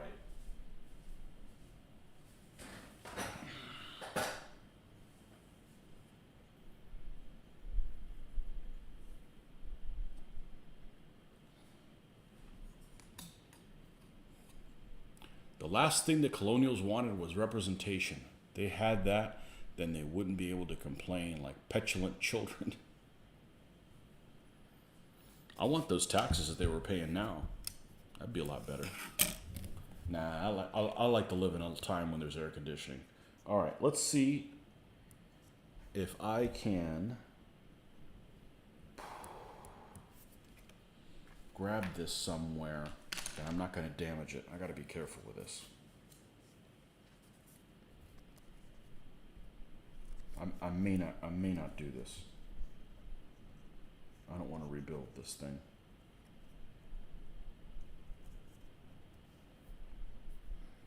It might work okay. I think that these clamps just have too much PSI for this piece of wood. You're going to damage it. I don't want to do that. What if I did this? I know what to do. I know what to do. See, this is why I didn't want to build this thing live, because I had lots of moments like this. And I didn't need to be bombarded with, you should do this and you should do that. And I eventually wouldn't get anything done because I'd get pulled in a bunch of different directions. Where's my stickum stuff? Stickum would be perfect for this.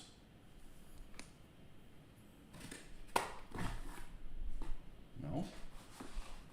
No?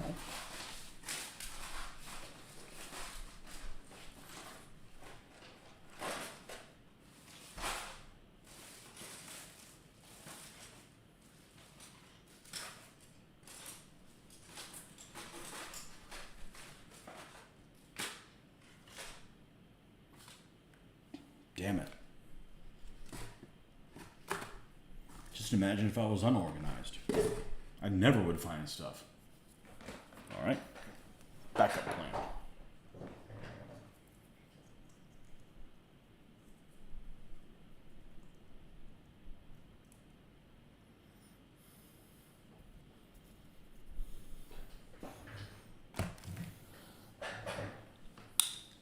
Just something I don't have to grab and get and turn myself all brown. Yeah, hobby tack. That's what I was looking for. Stick. Found it. I have a bunch. I have a bunch of it, but freaking misplaced it.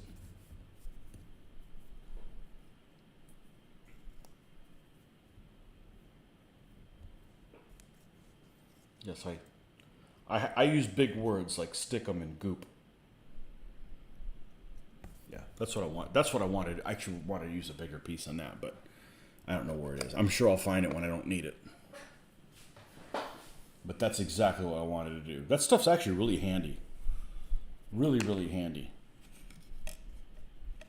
Let's compare this brown, and this isn't necessarily the final brown.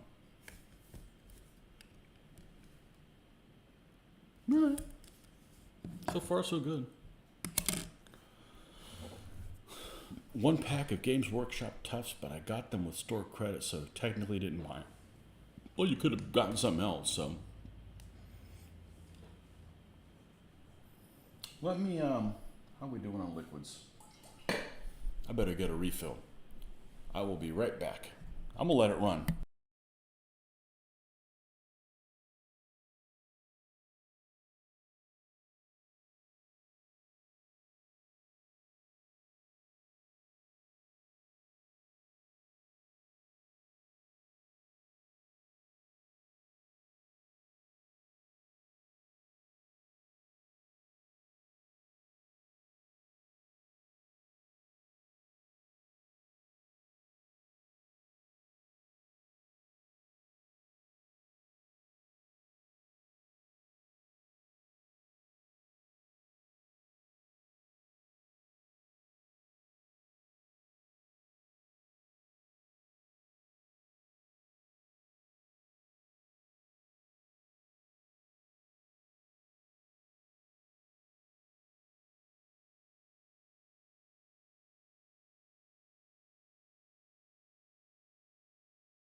Okay, we're back.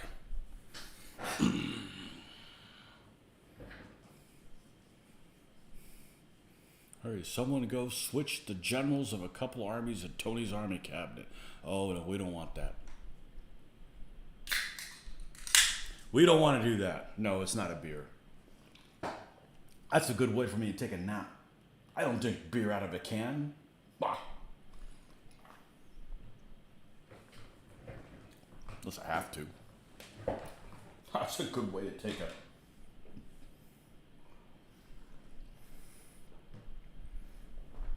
So see, I don't remember last time I had a drink. No, it was last weekend.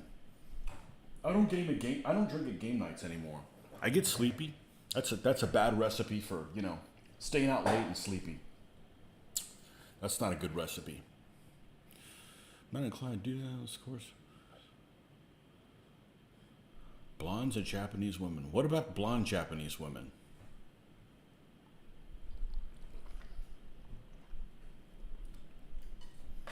Japanese women. Not my thing.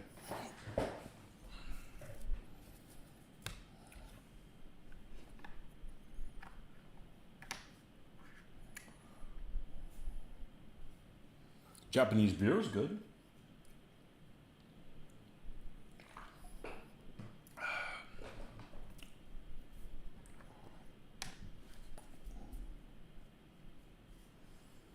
Actually saw something I'd never seen before. And that was Asian people driving domestic cars. I'd never seen that. Man, times are tough. I'd never seen that before. I'm sure it's happened. It just, maybe not in this town. Times are rough.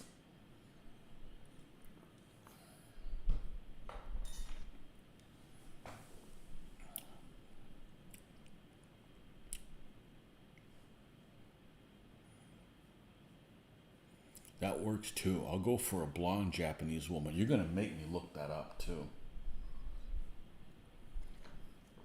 Speaking of Japanese, so if you look at movies and stuff, Koreans do a bunch of historical stuff. Just a bunch.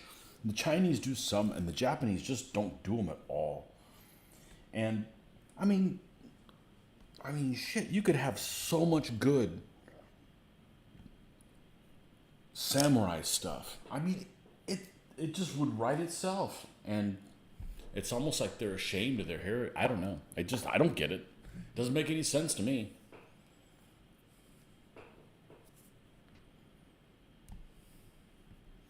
Tell Big Ted he's no longer needed. Big Ted the teddy bear.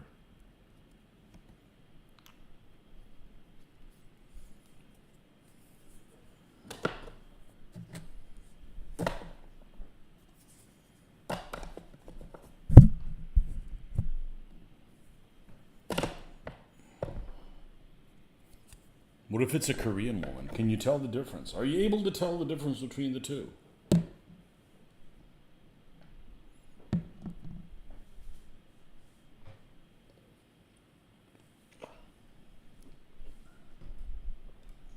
I can't. I don't have enough practice in that category.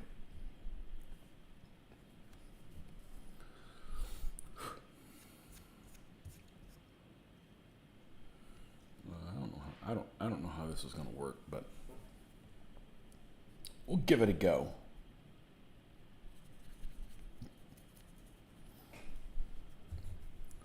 We'll give this a go.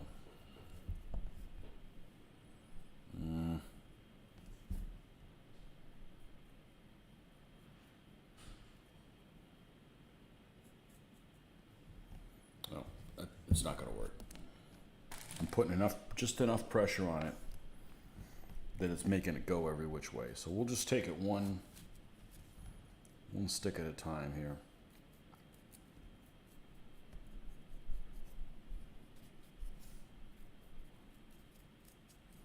There's not that much wood on here.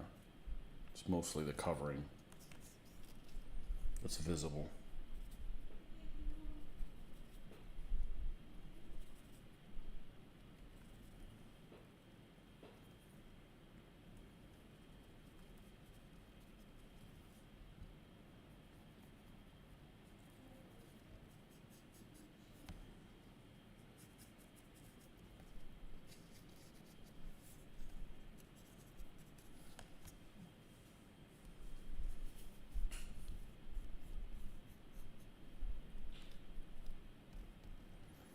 know, if I was used to painting backwards, I would have just left it in the color that it was and just stained it. But the problem is it's backwards. You can't. I mean, if you go too dark, you're up a creek. You know, it's very unforgiving that way. That's what my daughter does, watercolors, and it's the same way. You got to like paint something the lightest it's ever going to be, and then paint darker as you go. And that's exactly the opposite of how I'm used to painting. So.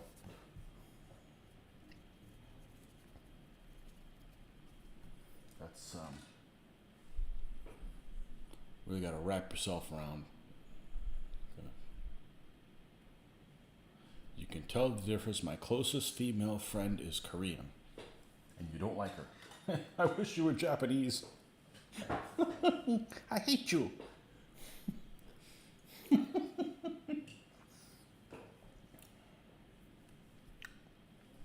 What's up, Kia?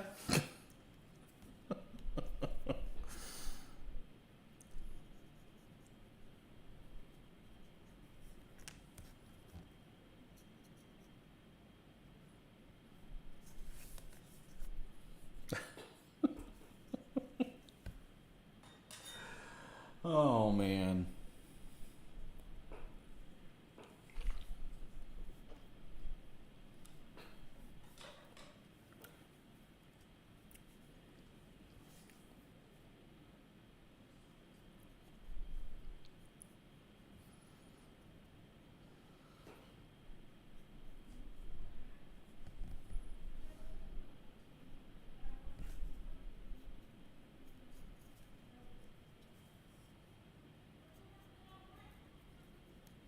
Well, I guess this platform's wood up here.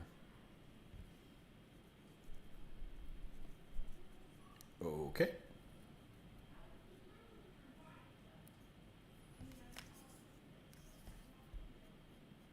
All right, this isn't as... I was over worried about the messiness of it.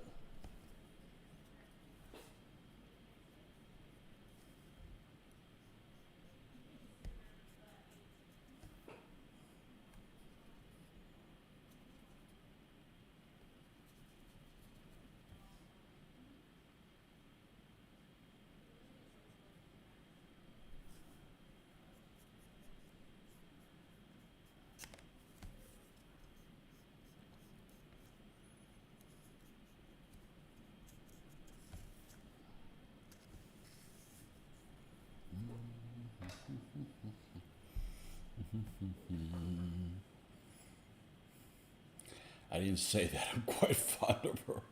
Mr. Marco!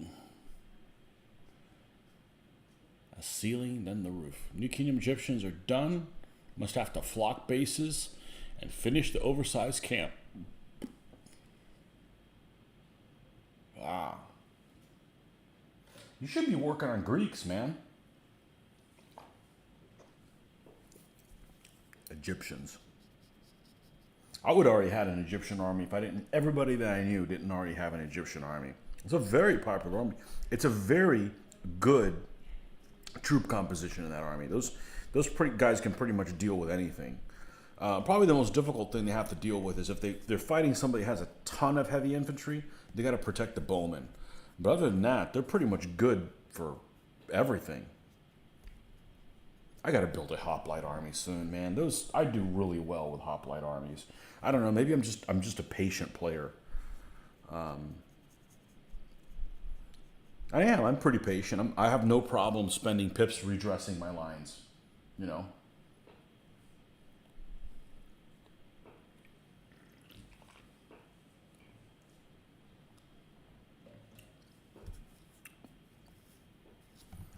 All right.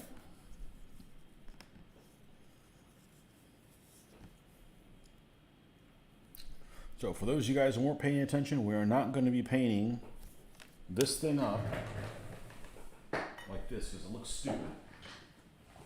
The Byzantines deserve better than this. This looks like something right out of the Trojan War or Hittites or something like that. So I'm not going to be painting the skins like this. It's going to be leather, and we're going to have a nice Byzantine type cross on both sides. It's going to be cool. The Byzantines have great freaking emblems. There's no reason they should be using freaking, cow foreskins or whatever, you know? It just doesn't look right. I just can't see something that looks like that in the middle of a Byzantine army. So. Byzantines have really cool emblems. There's no reason they should be using, you know, skins and shit like that. You know? So we'll hand paint that. We'll have one here, and then we'll have the other one on the other side. And we'll do that on Saturday. Because first of all, it's 10 o'clock, so we're not going to get to it tonight. And we'll do it when the muscles are a little bit more rested and not... I'm very little jittery, but main thing is not going to get around to it. So...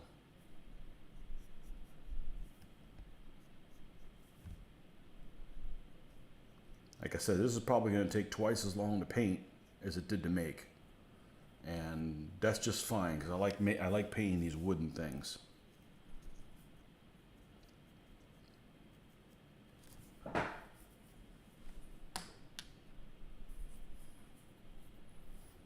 I haven't gotten much painting done. I've done very little gaming this week. I did end up trying to work my way through Rome Total War a little bit, the second one.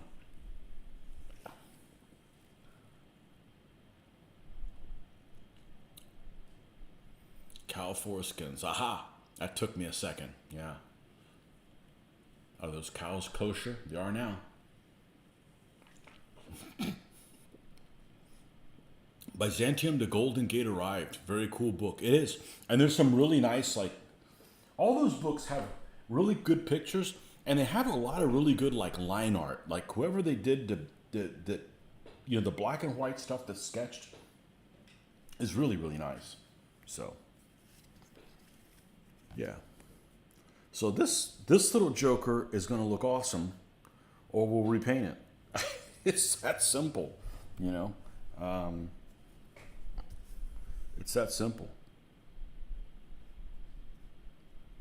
So we are going to make it leather. The base color is going to be kind of like a leather brown or whatever, maybe a little reddish, and we'll put a emblem on there. I don't know if it's going to be a square and then the cross inside of it, or we're going to make it round. I'd like to do it round, but then you got to worry about it being perfectly round, so square is probably going to be the way to go. So, and it's probably going to be red and light blue, and maybe some white in there, but I promise it will look awesome, or we'll just repaint it. You know, it's that simple. You must look awesome. It's a lot of people counting on it for inspiration. Like, how are we going to get through the day? Oh, the artillery's here to save the day. God be praised, you know? Shit like that.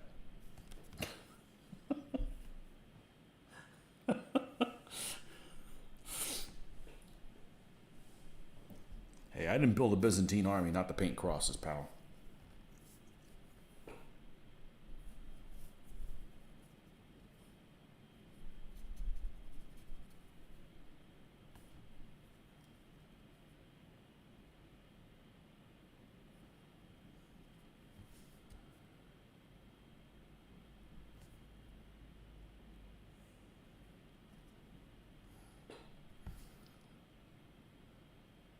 There's actually, supposedly on the map, I wasn't even looking for it, there's actually a Greek Orthodox monastery nearby, which, like, what's that like? Hopefully they got some cool art in there. I don't know, it's kind of in a... I hear monastery and I'm like, I don't want to disturb anybody because, you know, they might take a liking to me, you know? But, I don't know, maybe there's some... There is a little shrine in St. Augustine, a little Greek shrine. It's got some cool... I love that Byzantine art. I think it's really cool. Greek Orthodox art. And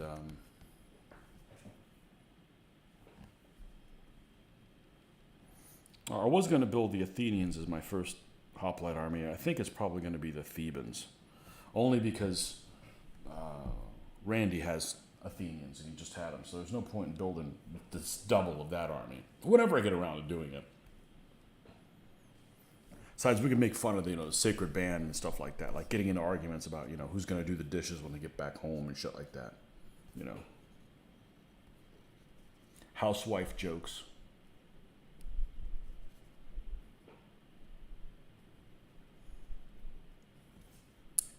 House husband? Yeah, I guess it'd still be housewife.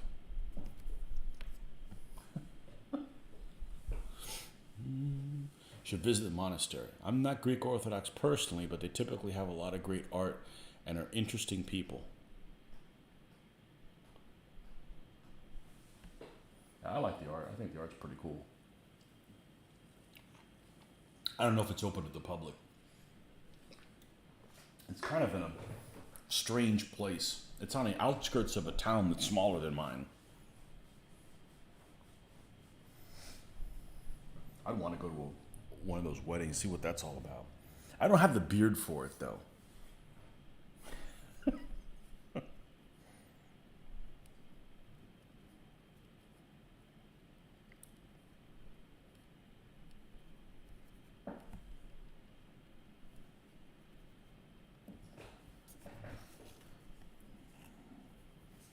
All right. Let's try this here.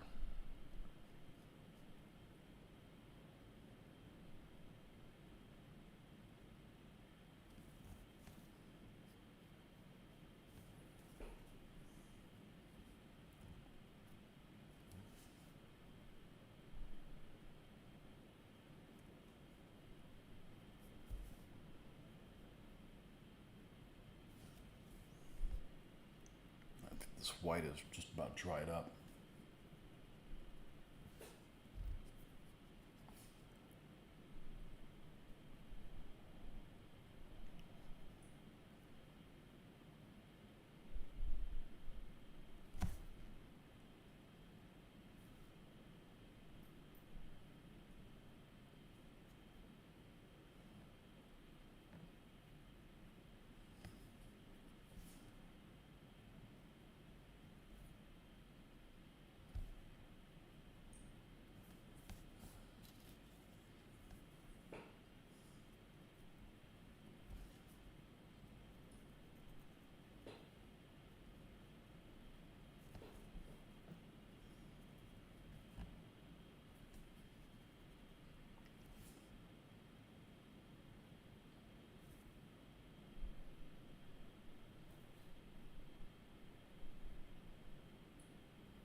All right, now we do this side over here.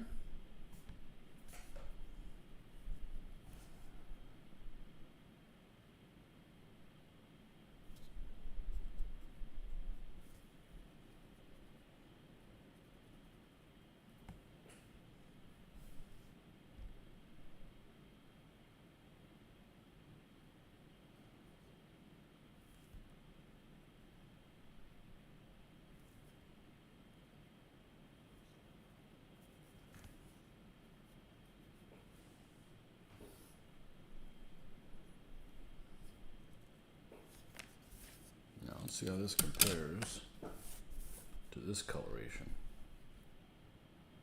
I just needs a little bit more white. White. Which actually, there's actually a way to spell that. I did not realize that. H-U-W-I-T-E, white. I don't know if I've always said that or...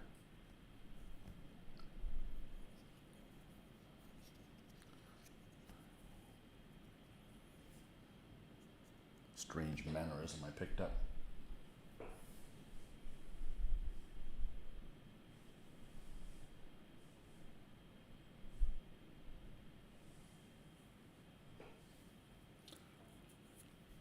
Start painting Greek hoplites. Absolutely have to paint Alexandria Macedonian army as well.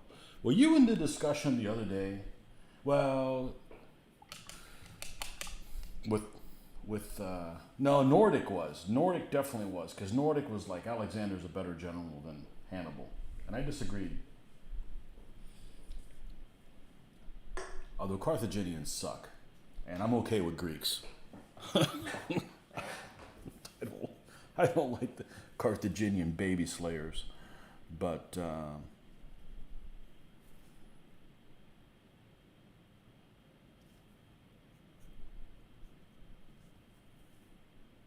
I think Alexander was a better hands-on guy, but strategy and stuff. Oh well, it doesn't really matter if somebody has a different opinion than me. I'm not going to change my opinion, and they aren't either. Alexander had a better army, you know. Carthage's army sucked if you take Hannibal out of the equation. They were basically his own private dudes that he was, you know, motivating. They fought for him. So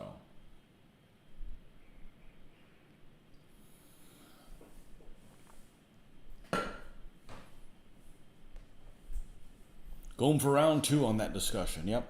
Yeah, I'm not good. Well, he came in. You brought up Alexander.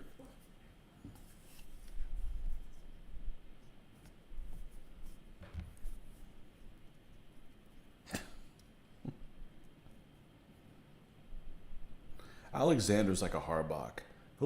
He'll charge knights into elephants.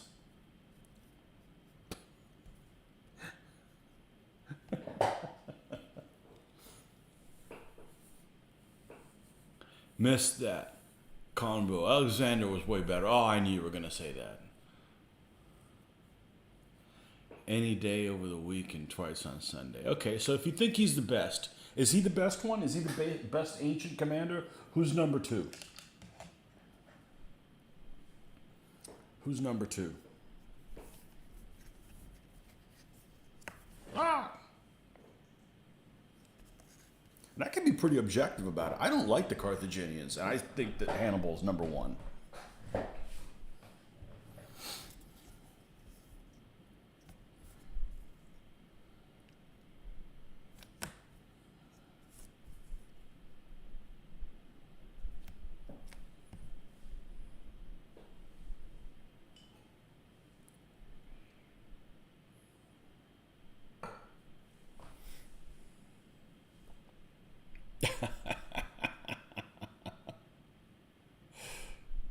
That's got to be the nicest thing I ever said about Mitch.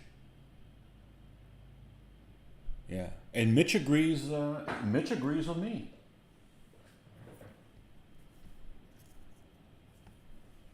Oh well.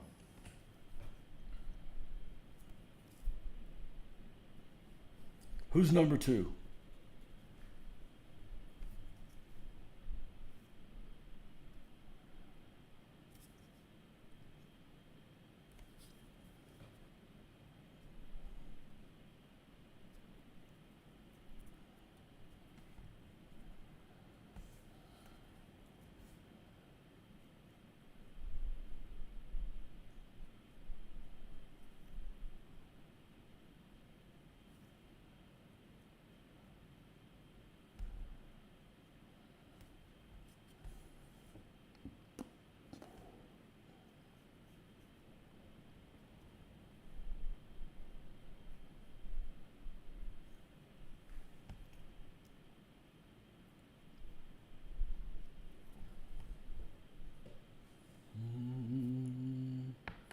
Caesar's number 2. Really? Really? A politician?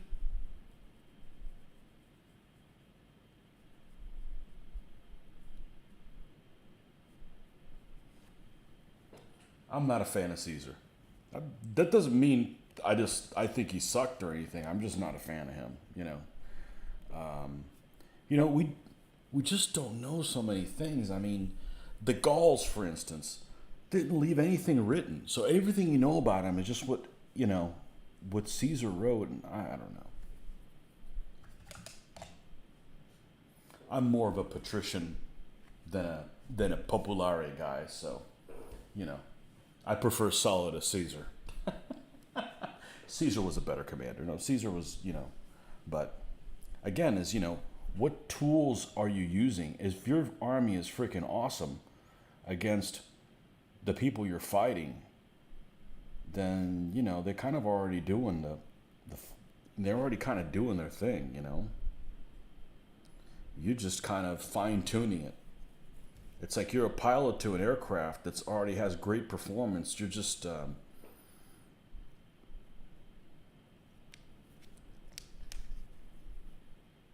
what's the word I'm thinking of? You're just doing minor adjustments.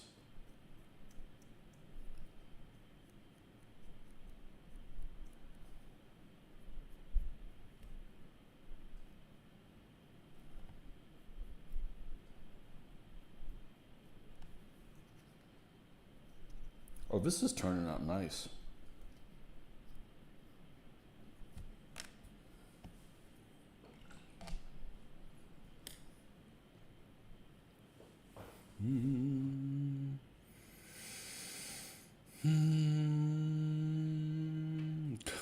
Calls didn't have anything written.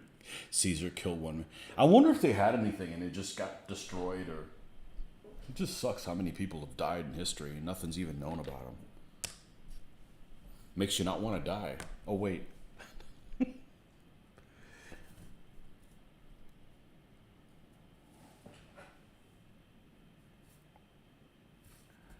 Well, that looks damn good, but I think it's still too dark.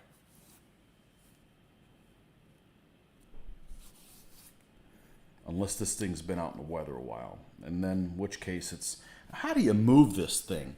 And how do you spend only 2 pips to move it? This thing should take like 16 pips to move. Sulla and Pompey both had egos that were far too large and own good as a general weakness of the commander, which Caesar used against Pompey. No, Sulla, no, Caesar.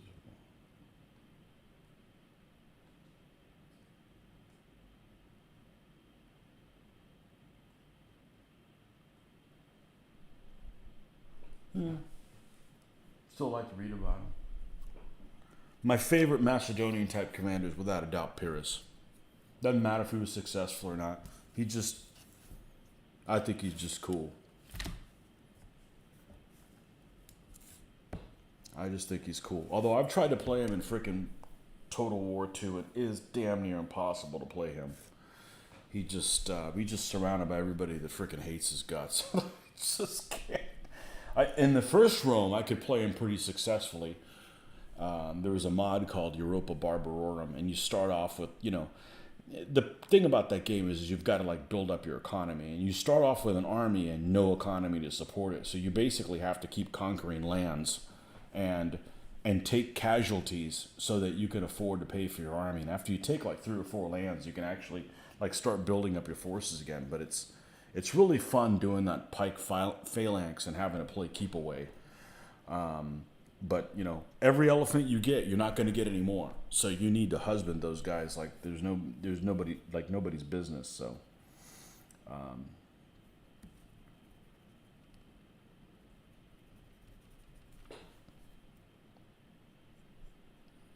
oh well. Like Joel, he comes over and he plays, and we asked us, so what's your favorite general? Doesn't mean who you worship or who you'd fight in a battle, but who you like to read about. And he claims he doesn't have one, and I find that very strange. Nobody would have people that you like reading about.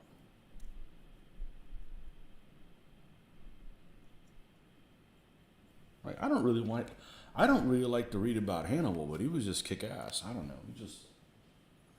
I like reading about more obscure people. I would love to see a battle between Caesar and Alexander. Now that would be a battle of generals. You love Pyrrhus. So did the roof tile. Yeah, hell of a way to go. Some bitch on a roof. Yeah.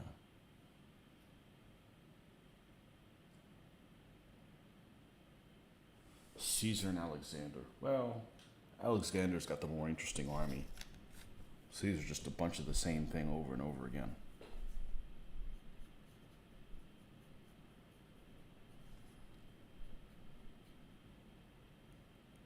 Have you seen my Caesar figure? I've got a figure that's... Let me go grab him. Hold on.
That took a little longer than I expected.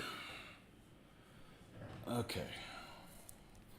So actually it's my second Roman army because I built the Polybian one first for a event. I did this one for an event too at Historicon. We're gonna need to zoom this in so you can see it. And the lighting in here is probably gonna suck, but you get the point. So Old Glory makes, I'm a big fan of Old Glory. Just for variety of troop types, although you don't necessarily need it for Romans, but they made a figure that looks exactly like Julius Caesar, in my opinion. Now, this is back when I used to use 2 coats of semi-gloss on the figures instead of a gloss and a flat. So he is a little shiny, and this is probably done around 2007, something like that. So I guess it's relatively old. But this figure looks exactly like Julius Caesar. So we put him on a white horse, and right next to him is Marcus Antonius, which is a Elaine Tulare figure, I think, actually.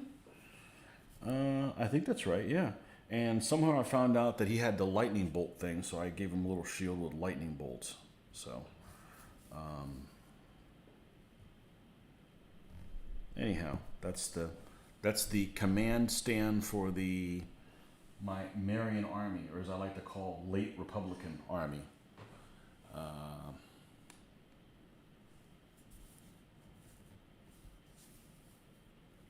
So I saw this figure and I'm like, that looks exactly like Julius Caesar. Or, you know, he looks more like Julius Caesar than that Irish actor they got to play him.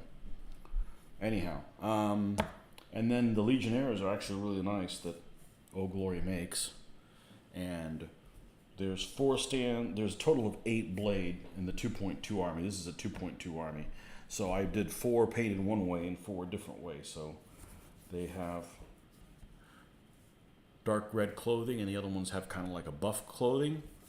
And this is the 2 units, the 2 legions, because at least in DBA 2.2 represented like a legion. That's just hand painted. I particularly like the way these guys turned out, like the little eagle type wings, and it's just stylized. So at some point I'm going to redo the basing, I think, because this is the old compound I used to use. I don't know if you can notice it, but it's kind of softer. It's not as gritty as some of them, and you could see that the dark color is the brown that I painted. I didn't use the black fronts. I like the black edging a little bit better. All right, let's see what I missed out here. Actually, this guy could probably work for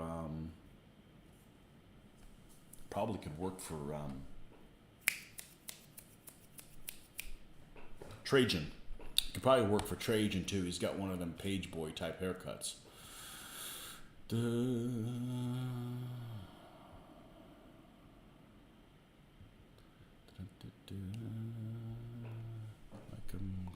Music makes me feel like I'm getting ready to fight Roman legions.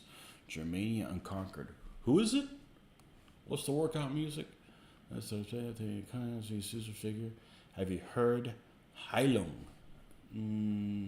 I haven't. It's a handsome stand. I think a bucket list goal for me will have a Roman legion for each major periods of Roman history. Yeah, I am not a fan of the imperial stuff. I am not a fan. And part of it might have to do is the people they fought just aren't as interesting. You know, they're not really fighting Seleucids or, you know, Carthaginians or, you know, that kind of stuff. They're fighting, you know, warband type stuff. I'm sorry, the warband stuff just isn't that interesting to me. Maybe if I was Germanic or something like that, but, you know. Actually, I could be. I just don't know. All right, enough with these plebeians.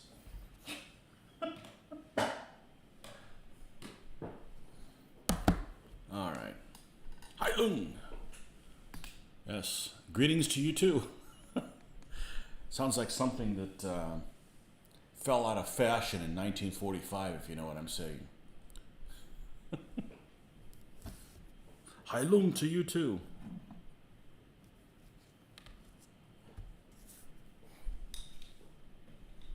Heilung sounds like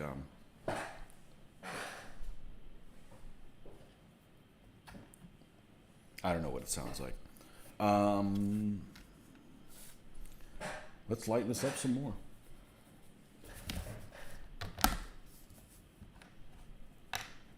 We're gonna need some more white. Huwite. White.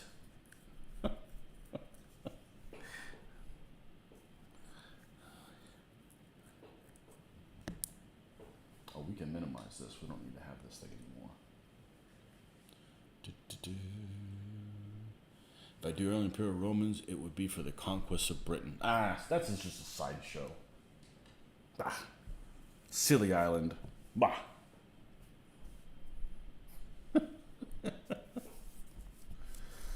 Enemy for my impies would definitely be Dacians. No doubt about it.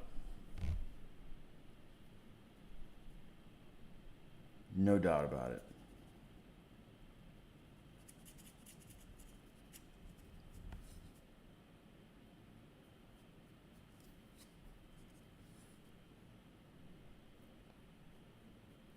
And Trajan, who was a Spanish emperor. Hey, go figure, right?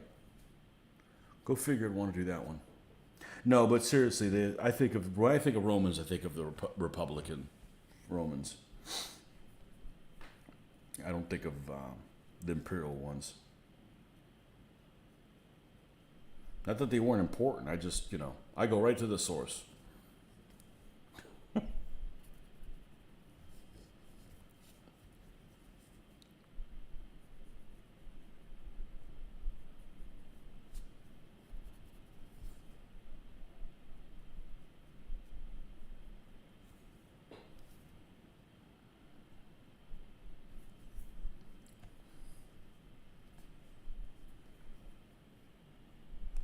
So, Marco, do you consider the Byzantines Romans? I don't. I think the Byzantines are their own thing. They can call themselves Romani for all I care. I don't consider them as Romans. Not to poo-poo them or anything. I just don't. They're more than that.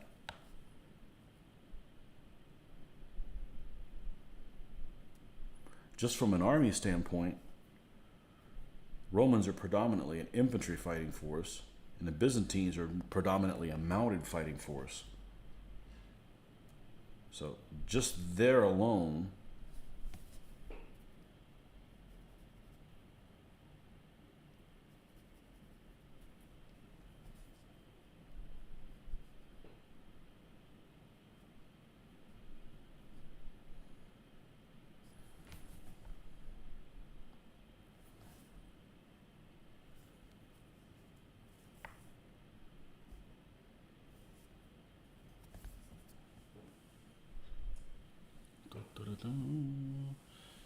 you consider all Greeks Romans. Well, they were big copycats, but they just took Greek stuff and made it better. Oh!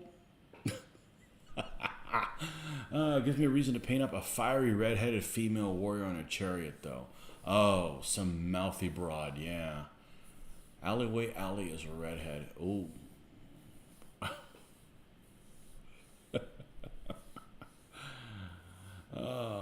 It's a patriot statement of Mike's Greeks to say I am Roman. I do want to do some plaid or tartan or whatever. I think that would be a really cool challenge. I don't know about doing all the freaking tattoos though. I think that it would be like you would do the figure and it would look good, and then you start doing that and like, oh, I ruined it when I started doing that.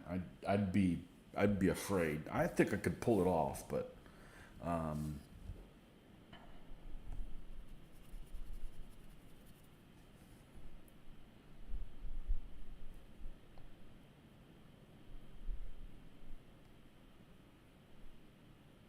I'll be doing ancient Spanish before I do. I'll be doing Brits because several people in our group have British.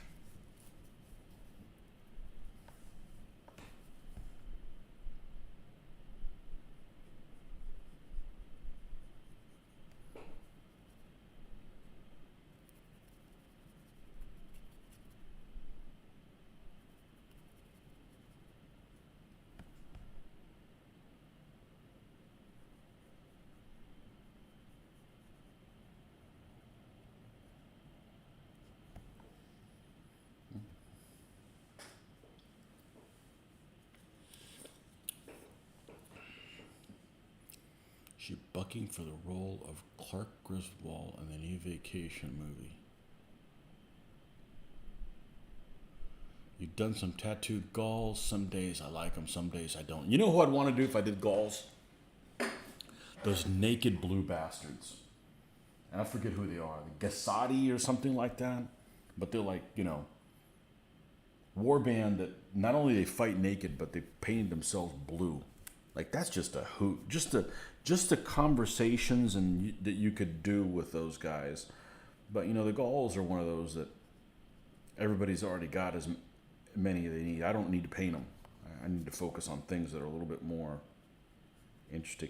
I'm interested to see if somebody I know, and I'm not going to give it away, but they actually put in a bid on getting an army, that if they do, I might be tempted to get something that fights against them. But, like I've said before, it's not an army list, it's a checklist. And there's only like a dozen armies that I'm not particularly interested.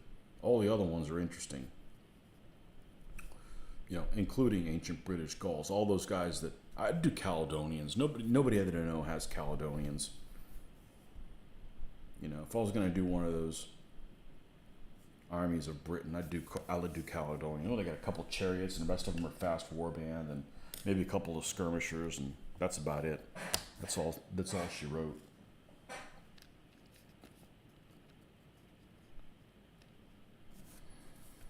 But just about everything is interesting to me. Just about.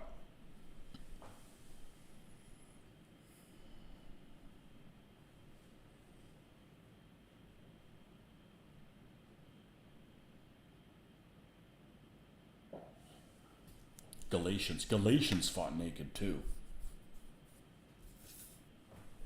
They invaded Greece and made a mess of things. I think just before Pyrrhus.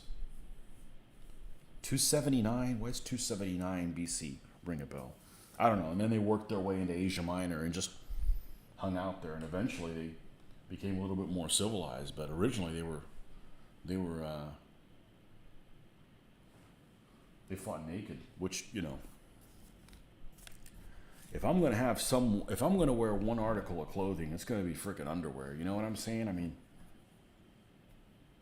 I don't want that thing to get loose. That could throw off your stride for starters, and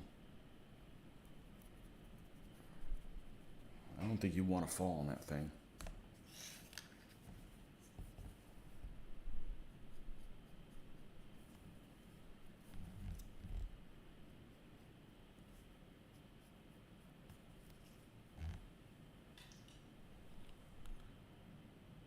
Like that, huh?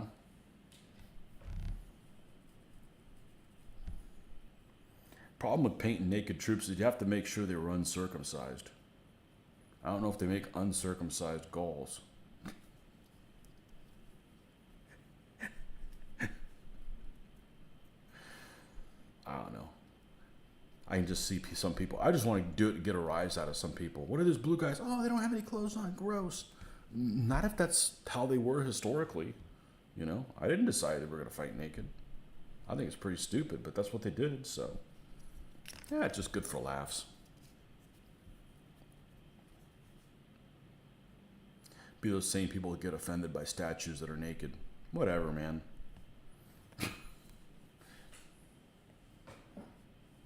I can't believe that they had the ability to create some of those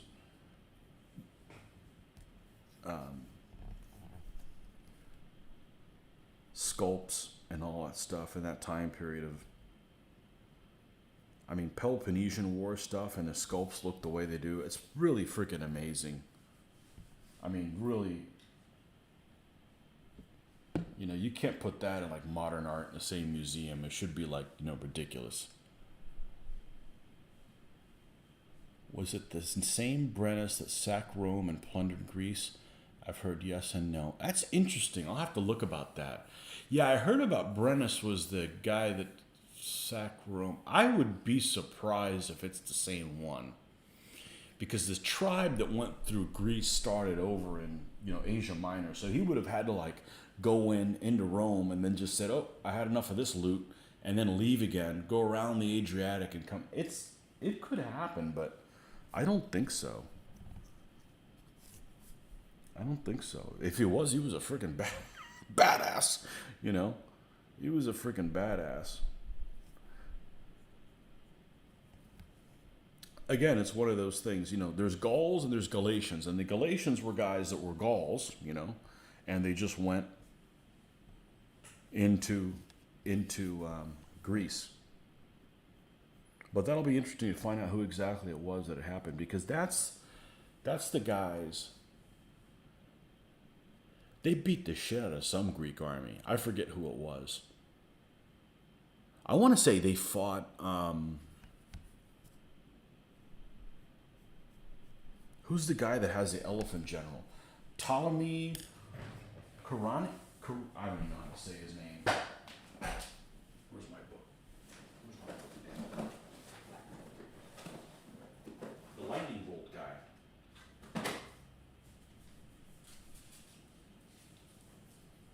Where's my book? We can't have that shit not be here. Unless I left it somewhere. Here it is. He's a successor guy. He fought the Gauls. Or he fought the Galatians. Let's see, book 2, let's go around 16, something like that. Nope.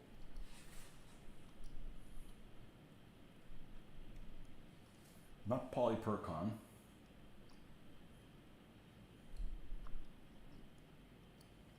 Here he is. Ptolemy Karanos. He was only around for 2 years, 280 to 279 BC. He is an elephant general. Yeah, his enemies are Ptolemaic and 30A, which I bet is Galatians. Yep.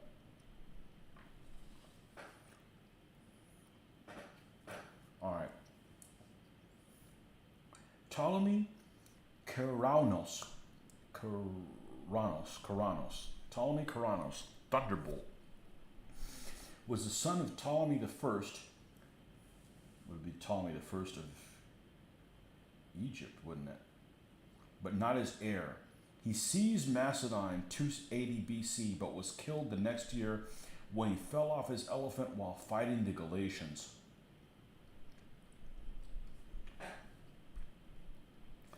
I don't know how he got beat by the Galatians, because the Galatian army sucks compared to Ptolemy Karanos' army. Has an elephant general, a knight, a cav, 6 pikemen, 2 peltas, which can either be fast or solid auxilia, and a soloi. Aggression 1. And the Galatians of that period have a shit ton of warband. They have a light chariot, or warband, or solid warband general. Yeah, there's a winner. That's what I want to do, fighting a guy that has an elephant general. Then another light chariot, 2 cavalry, 7 solid warband, which are naked warriors, and then another light chariot or soloi.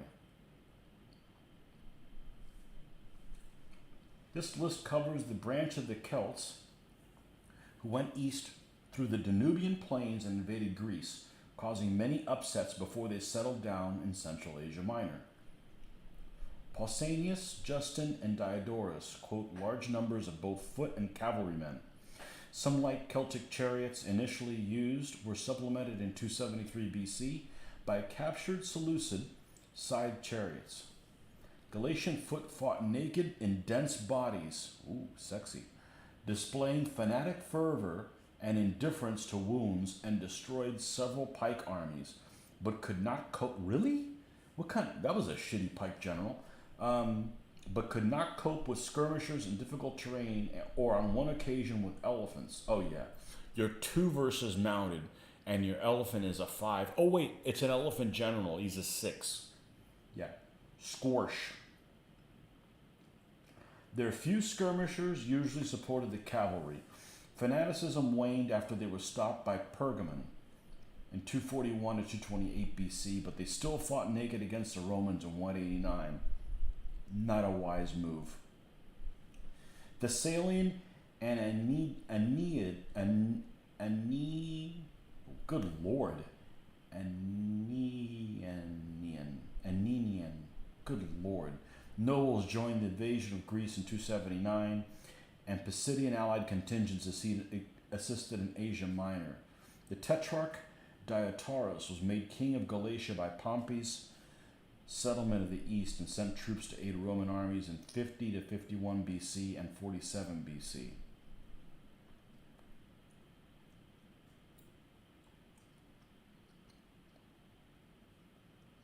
Okay, there you go.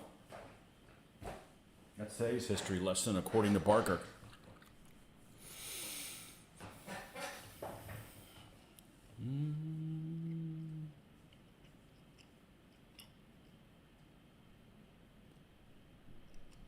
Sure, blame the most innocent one in the chat. Thought they left Greece and established Galatia after. Yep. Yeah, Ptolemy Karanos. Fell off his elephant. Oops. I'll have to read more about him. That's interesting. The successors are really interesting. Really, really interesting. And their history is really, really complicated. Except one of the history channels that does like maps did a really good job. I forget which one it was that did it.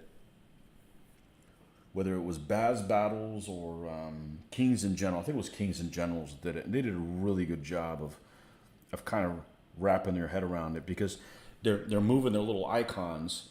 You know, they get kind of a little face of what the guy looks like and follows them around the map, and it's easy to kind of wrap around what order things in. But that's one of those things that gets really complicated if you don't, you know, if you're not following who's who, you know, who's Antipater and who's Perdiccas and that kind of stuff. So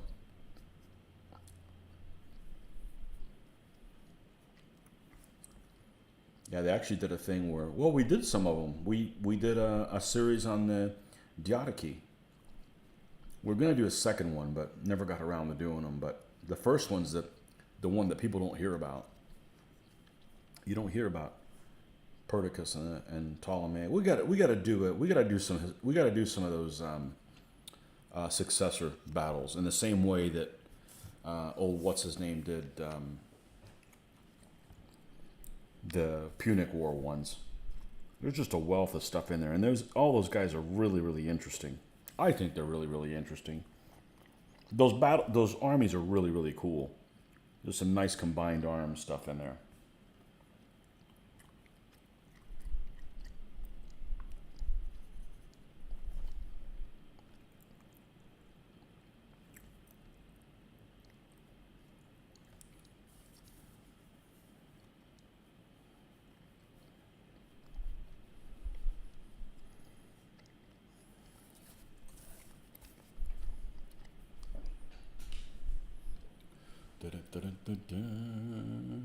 Kings in General is awesome. I love it because they use maps, and I'm a map whore, whatever that means. I love maps. My understanding is significantly improved when you use maps to tell a story. There. That's what I meant. Well, we're not going to finish tonight, but we're in really good shape for Saturday morning. Like, really good shape.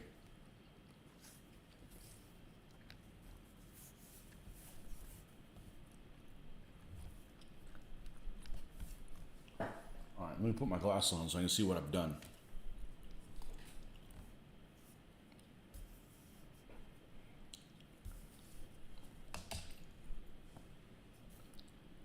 Let's put it next to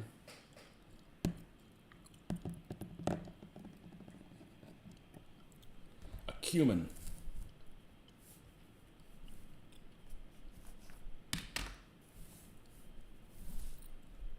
Jesus, this camera's weird in a weird place.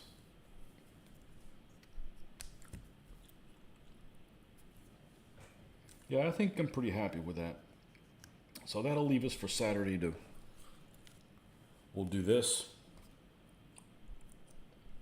which we're just going to tuck this underneath. I might cut the end of it off. I've stiffened it a little bit with some white glue. There's actually four on each side of the center bar, so there's 8 little ropes on there.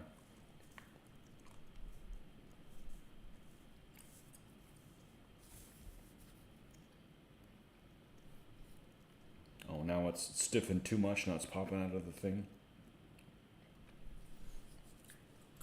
And I wanted really to get this piece not to overhang, but I'm not putting a crew because I don't have a crew for it, and they would just be hidden underneath there anyway. So it's just like my camp. It's just like my camp followers. They're invisible. So, and if you think you can't shoot, sit within 5 base widths, and we'll see if you get your bell rung. Yeah, I wish that this would sit inside the perimeter of the thing, but there's no way to really do it. I could have done it, but it would have been a much smaller piece. So, yeah, I don't have a crew for the siege engine or a pair or guys that would be I'd have to like sculpt them, and we're not going there. I don't need to do that.